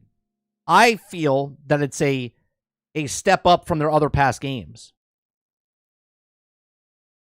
Like, here's the thing: when you're looking at games, right?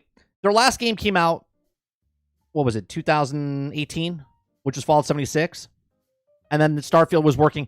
You got to remember, yeah, years pass, but the game is baked in, right? Is baked in. So let's say the visuals and what it is baked in like 2018, 2019.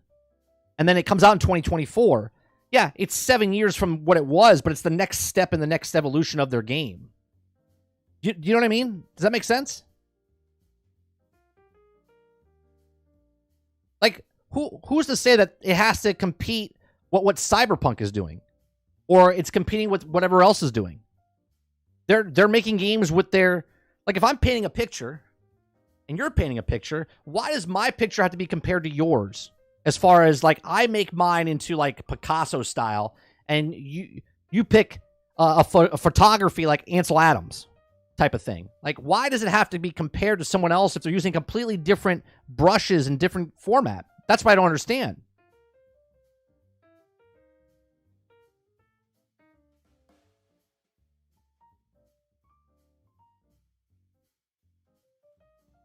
The dude says, you enjoyed your time, move on. Didn't have to pay full price. How could anyone complain? And that's another aspect. Ooh, what was that? I just went through puberty again. That's exactly what I don't understand. You don't even have to pay full price for the game. You don't even have to pay full price.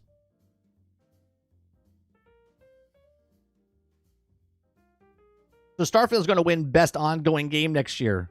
Maybe not next year, but it's got a couple of years to go. All they got to do is put a DLC in it, Jones, and it could be best ongoing game. As long as they keep hitting patches and fixing stuff, ongoing game.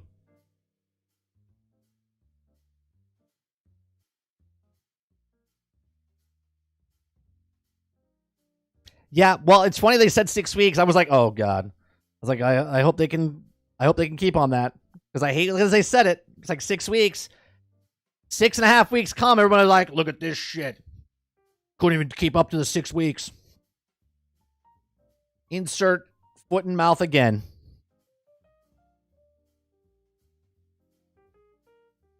Starfield is a Bethesda game. These complaints are like saying, why doesn't Starfield play like Naughty Dog game? It's ridiculous. Yeah, I don't get it. It's not just the graphics, but it's their engine. Why are we... I mean, you can compare whatever you want, right? I can compare a banana to a brick and say which one tastes better, okay? You can compare whatever you want. One is made on their own in-game engine, and one is made on the other person's in-game engine, and one is made on the Epic Unreal Engine.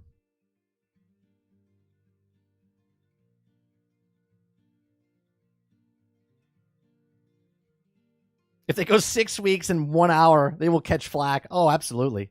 They're going to be sitting there going, 5 weeks, 23 hours, 58, 59. Where's that update, Bethesda? That's 6 weeks. Brick's greater than banana any day.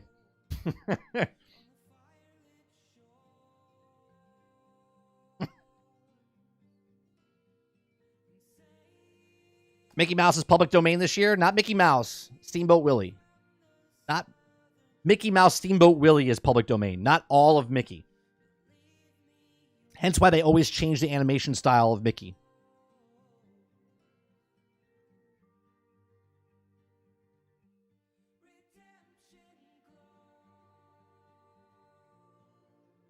Why doesn't Spider-Man play like Gears of War? It's garbage. What?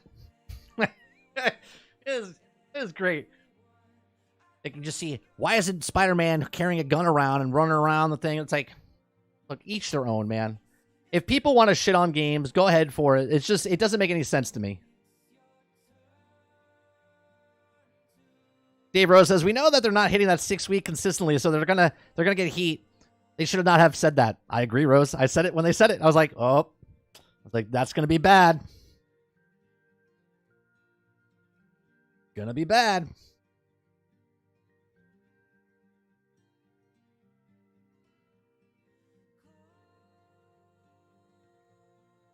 Good Papa. Remember for 11 months. Oh, looky. Happy New Year to another year. We're roasting bad takes. Appreciate it. Thank you very much for the 11-month support. I don't know if it's going to say it.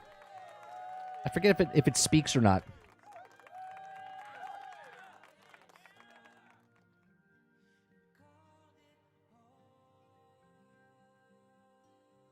I want to hear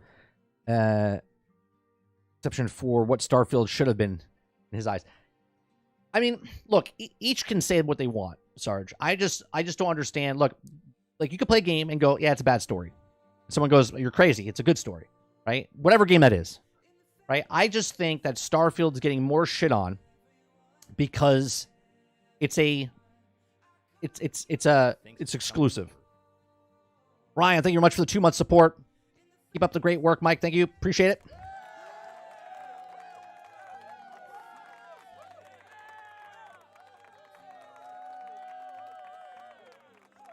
I just don't understand. And again, I'm saying it on day one of 2024. People's expectations are out of line of what they think a game is. Right? Like, look, I get real hyped up for Star Wars, Transformers Reactivate. I can start imagining things in my head what it is because we haven't seen what it is. And I can start hyping up in my head how awesome it's going to be. And then when it doesn't do that, I'm disappointed. I'm like, what a stupid game. It didn't do this in my head. Like, what? Like, it doesn't make any sense.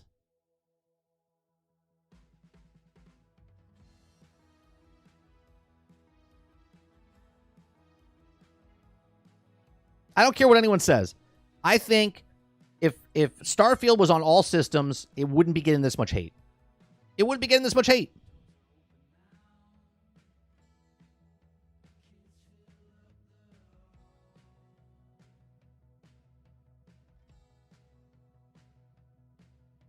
I haven't played a Transformers game since the Wii. Oh, Ryan, you should pick up the Activision games that we played on stream. Fall of Cybertron and War of Cybertron. Those 2 games are fantastic.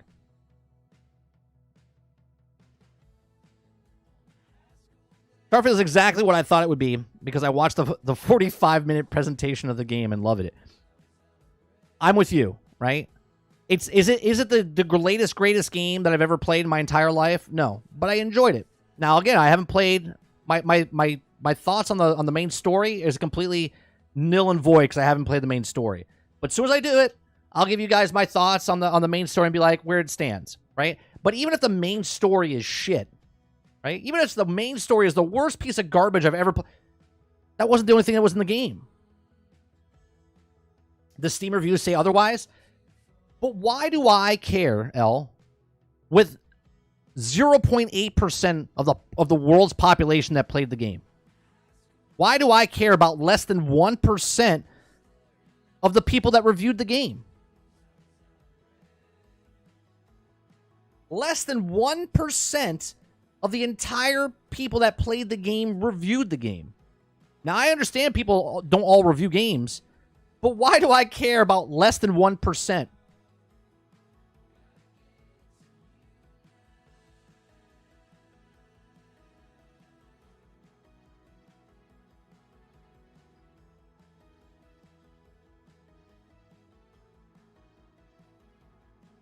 Regardless if they have hours or no hours. I don't care about that, Akuta Papa. I don't care if they're real or fake. The factual is that it's less than 1% of people that left reviews. Why do I care?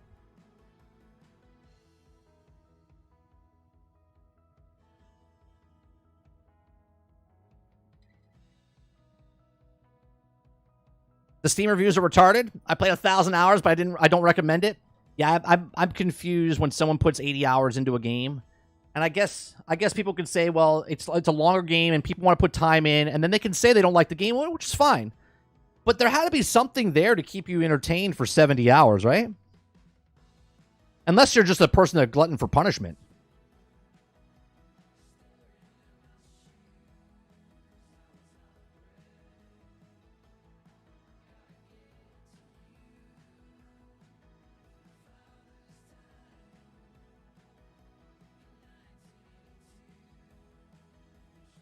Flaws on both sides of the argument. Copies sold doesn't mean a good game. Bad reviews don't mean it's a bad game.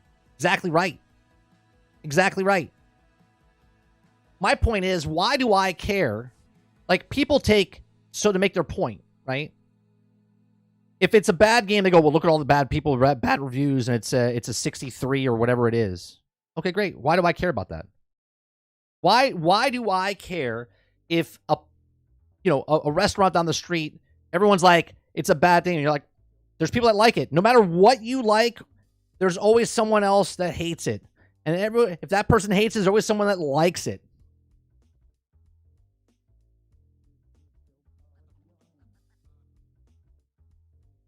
I spent 1,000 hours on Destiny, and I don't recommend it, but I think it's bad. I had to really play Destiny for a good 5 years. I had to put about 3,700 hours into Destiny 1 and 2 to figure out it was a bad game. This is why I don't say it's a bad game. I just say I don't like it anymore. Right?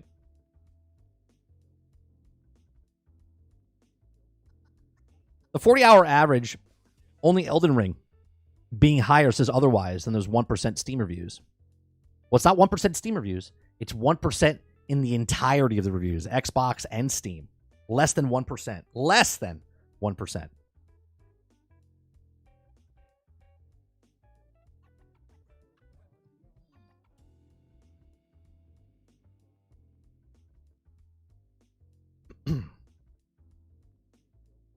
Yeah, I didn't play the main. I thought the oh my god, I forget what the was it the Vanguard? I thought the Vanguard side quests were good. I thought the I can't think of the Crimson Fleet. Crimson Fleet story was very good. Okay.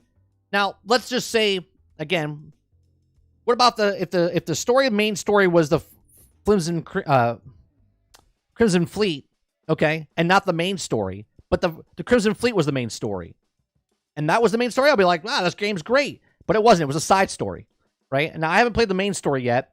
So the side stories that I played, multiple, were really good. While people were going around checking for borders and looking at eyes popping out and all this other stuff, I was just playing the game. I know it's crazy. I know it was crazy. I know when people were trying to break the game and go, look, this is it. Just like they did for Spider-Man, where people were taking photo mode and trying to break the game. While people were trying to do that, people were just enjoying the game. I know it's crazy.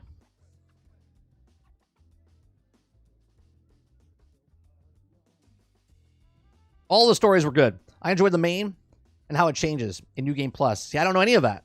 I don't know any of that, Reese.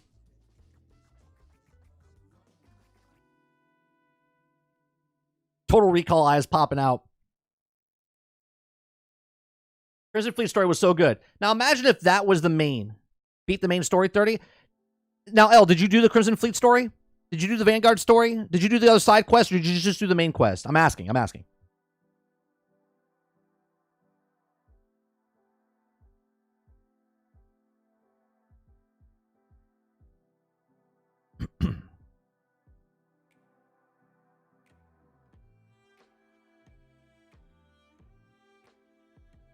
Imagine looking for the bugs to write a bad review. You can always write. If you're looking for something, you're always going to find it.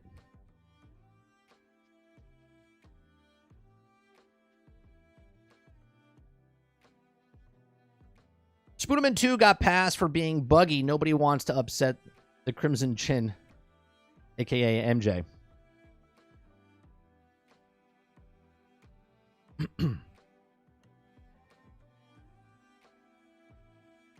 Yeah, because I thought the side stories in Starfield were very good. Some of them were interesting. Others were bad, right?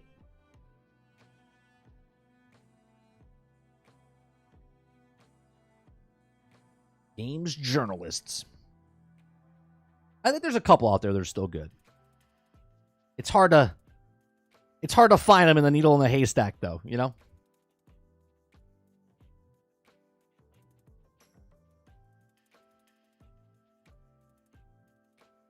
And I am nowhere in any way, shape, or form a game journalist, just to put it out there.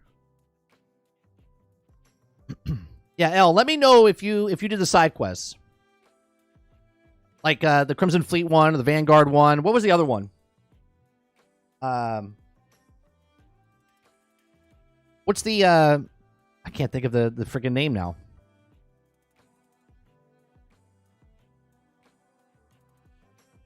Just like a regular journalist. Right, Jones.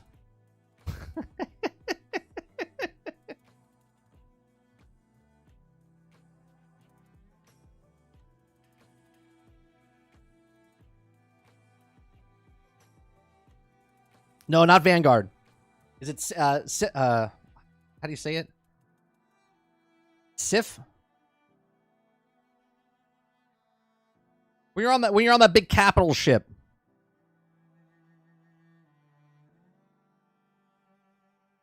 Chapter 8 says all these people. Happy New Year, Chapter 8. All these people who have 100 or 200 or 300 hours is saying it's boring and bad and buggy. They wouldn't recommend a crack me up, even if it is. If you got 200 hours, you got your money's worth. Yeah, here's the thing though. If it's boring after 200 to 300 hours, like, is there nothing else out there to play? Like, you put 100, 200, 300 hours and be like, it's boring. Like, when did you think it was, like, you know what I mean? Like, I don't get it.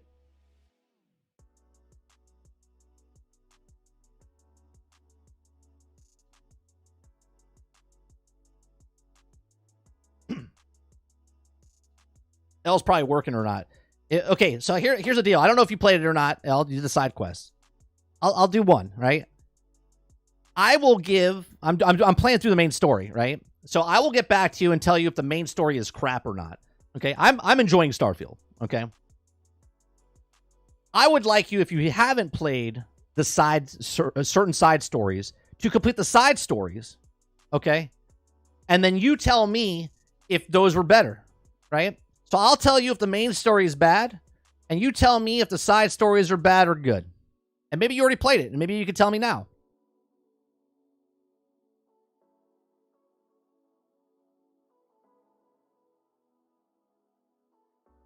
Rangers. I'm not sure. So much stuff to do in Starfield. There's so much stuff to do.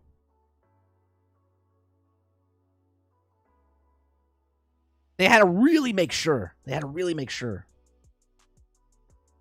Like, what game did I play recently that was like, I was like, this is bad? Oh, Skull and Bones, right? Someone gave me, because I didn't put the 6 hours into Skull and Bones, they're like, you only played 4.5 hours. How can you tell if a game is bad or boring? I was like, I played the 4.5 hours. And I can say that it's a boring game. I don't need to put the extra 2 hours in to tell you it's boring. Right?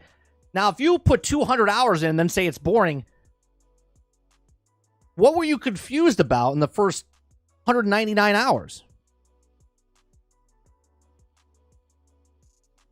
Starfield may be guilty overhyping, but what game company doesn't do that for some extent?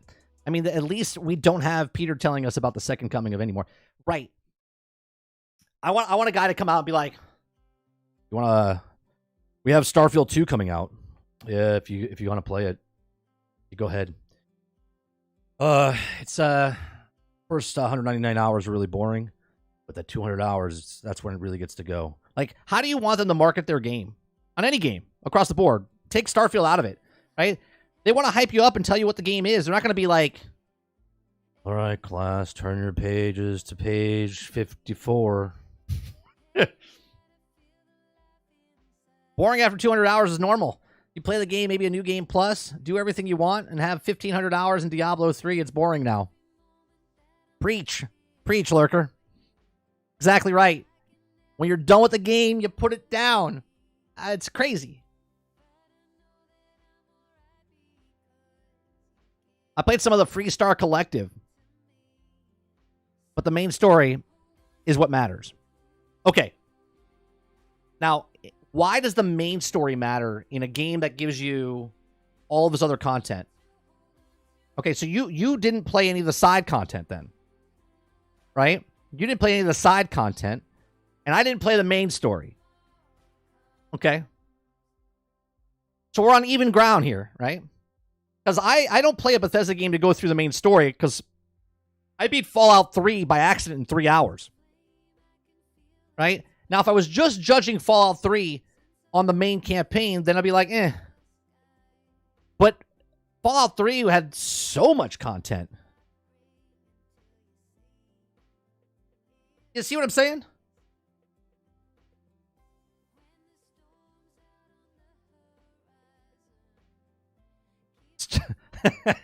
You guys are having me up to play Starfield. Do it. Do it. It's boring the first 200 hours, Water. You're almost there. You're almost there. Did they overhype it, or did they civilize hype about themselves because they showed everything they did inside the game during a 45-minute direct? Each their own, right, Mo? Who knows? Game is mid, 7 out of 10 for me. Well, mid is 5 out of 10. That's mid. So it's above. It's above average. 7 out of 10. 1,000 hours plus jaded reviews are useful, but they aren't gospel. To be fair, most Bethesda main stories in games have never been strong. True.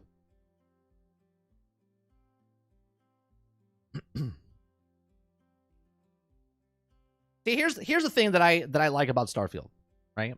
The fact that I haven't played the main story at all and played through, let's say my playthrough is that I wanted to play just the Crimson Fleet and I put the game down, never touched anything else. I would think Fallout 76, Starfield is a fantastic game with that story that I played. Just for that one, right? Just for that one story. Right? Because if I played just that and played, I would have been like, man, that's actually a pretty good story. And then at my second playthrough, I did Vanguard. And then my third playthrough, I did the main story. I would just look at it and go, the Crimson Fleet story was really good. The Ranger story, okay. Main story, not very good, right? But it's funny to me that it's the main story, right?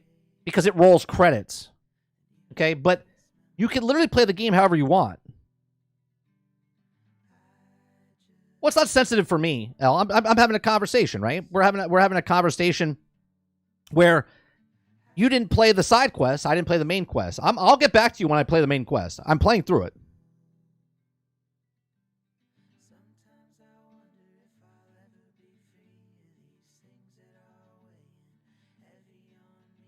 Remember, you got to give it about 13,000 hours before it gets fun.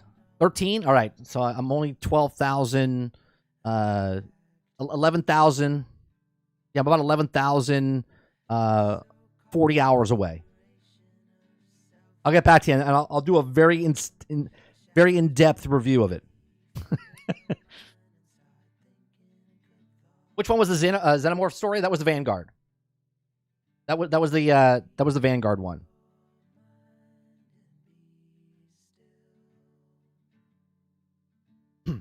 And again, this is why I think my viewpoint is different than everybody else's, right? I never fast traveled. I played all the storylines in the side quest, did what I had to do, and I enjoy it. But other people just fast traveled and did the main story, and they were disappointed, and they rushed through the... Remember the articles that were written? People were like, don't rush, do rush, don't rush, do rush, go through, don't go through. Like, I don't listen to any of that. I play the game how I want to play. Me and Sarge still haven't even talked about it because we don't want to ruin it for each other.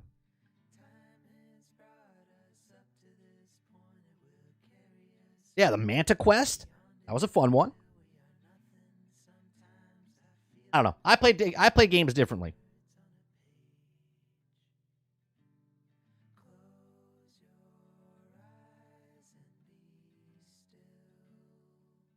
Becoming a superhero was awesome. I think it should have do the DLC strictly for that. That'd be interesting. That'd be interesting. Like you go off as the Mantis. You have to play as Mantis now.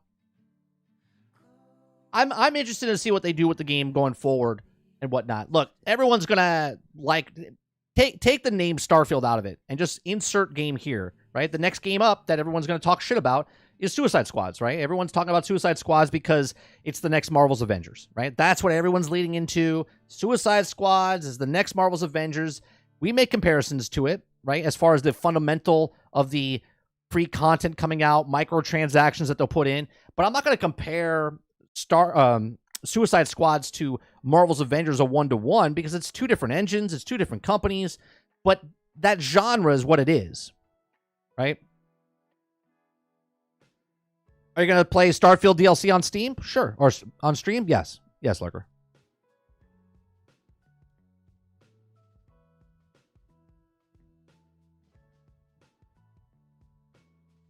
I did. With the NPCs and stuff, it's good stuff. Sarge.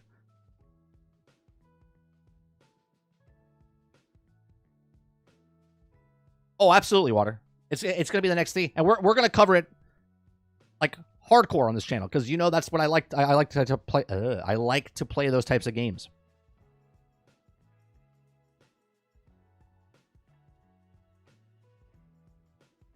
I think as long as they can support it, it'll be right.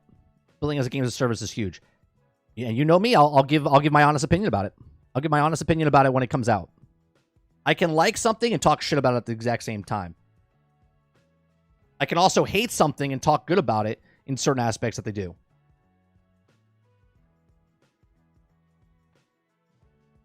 All right.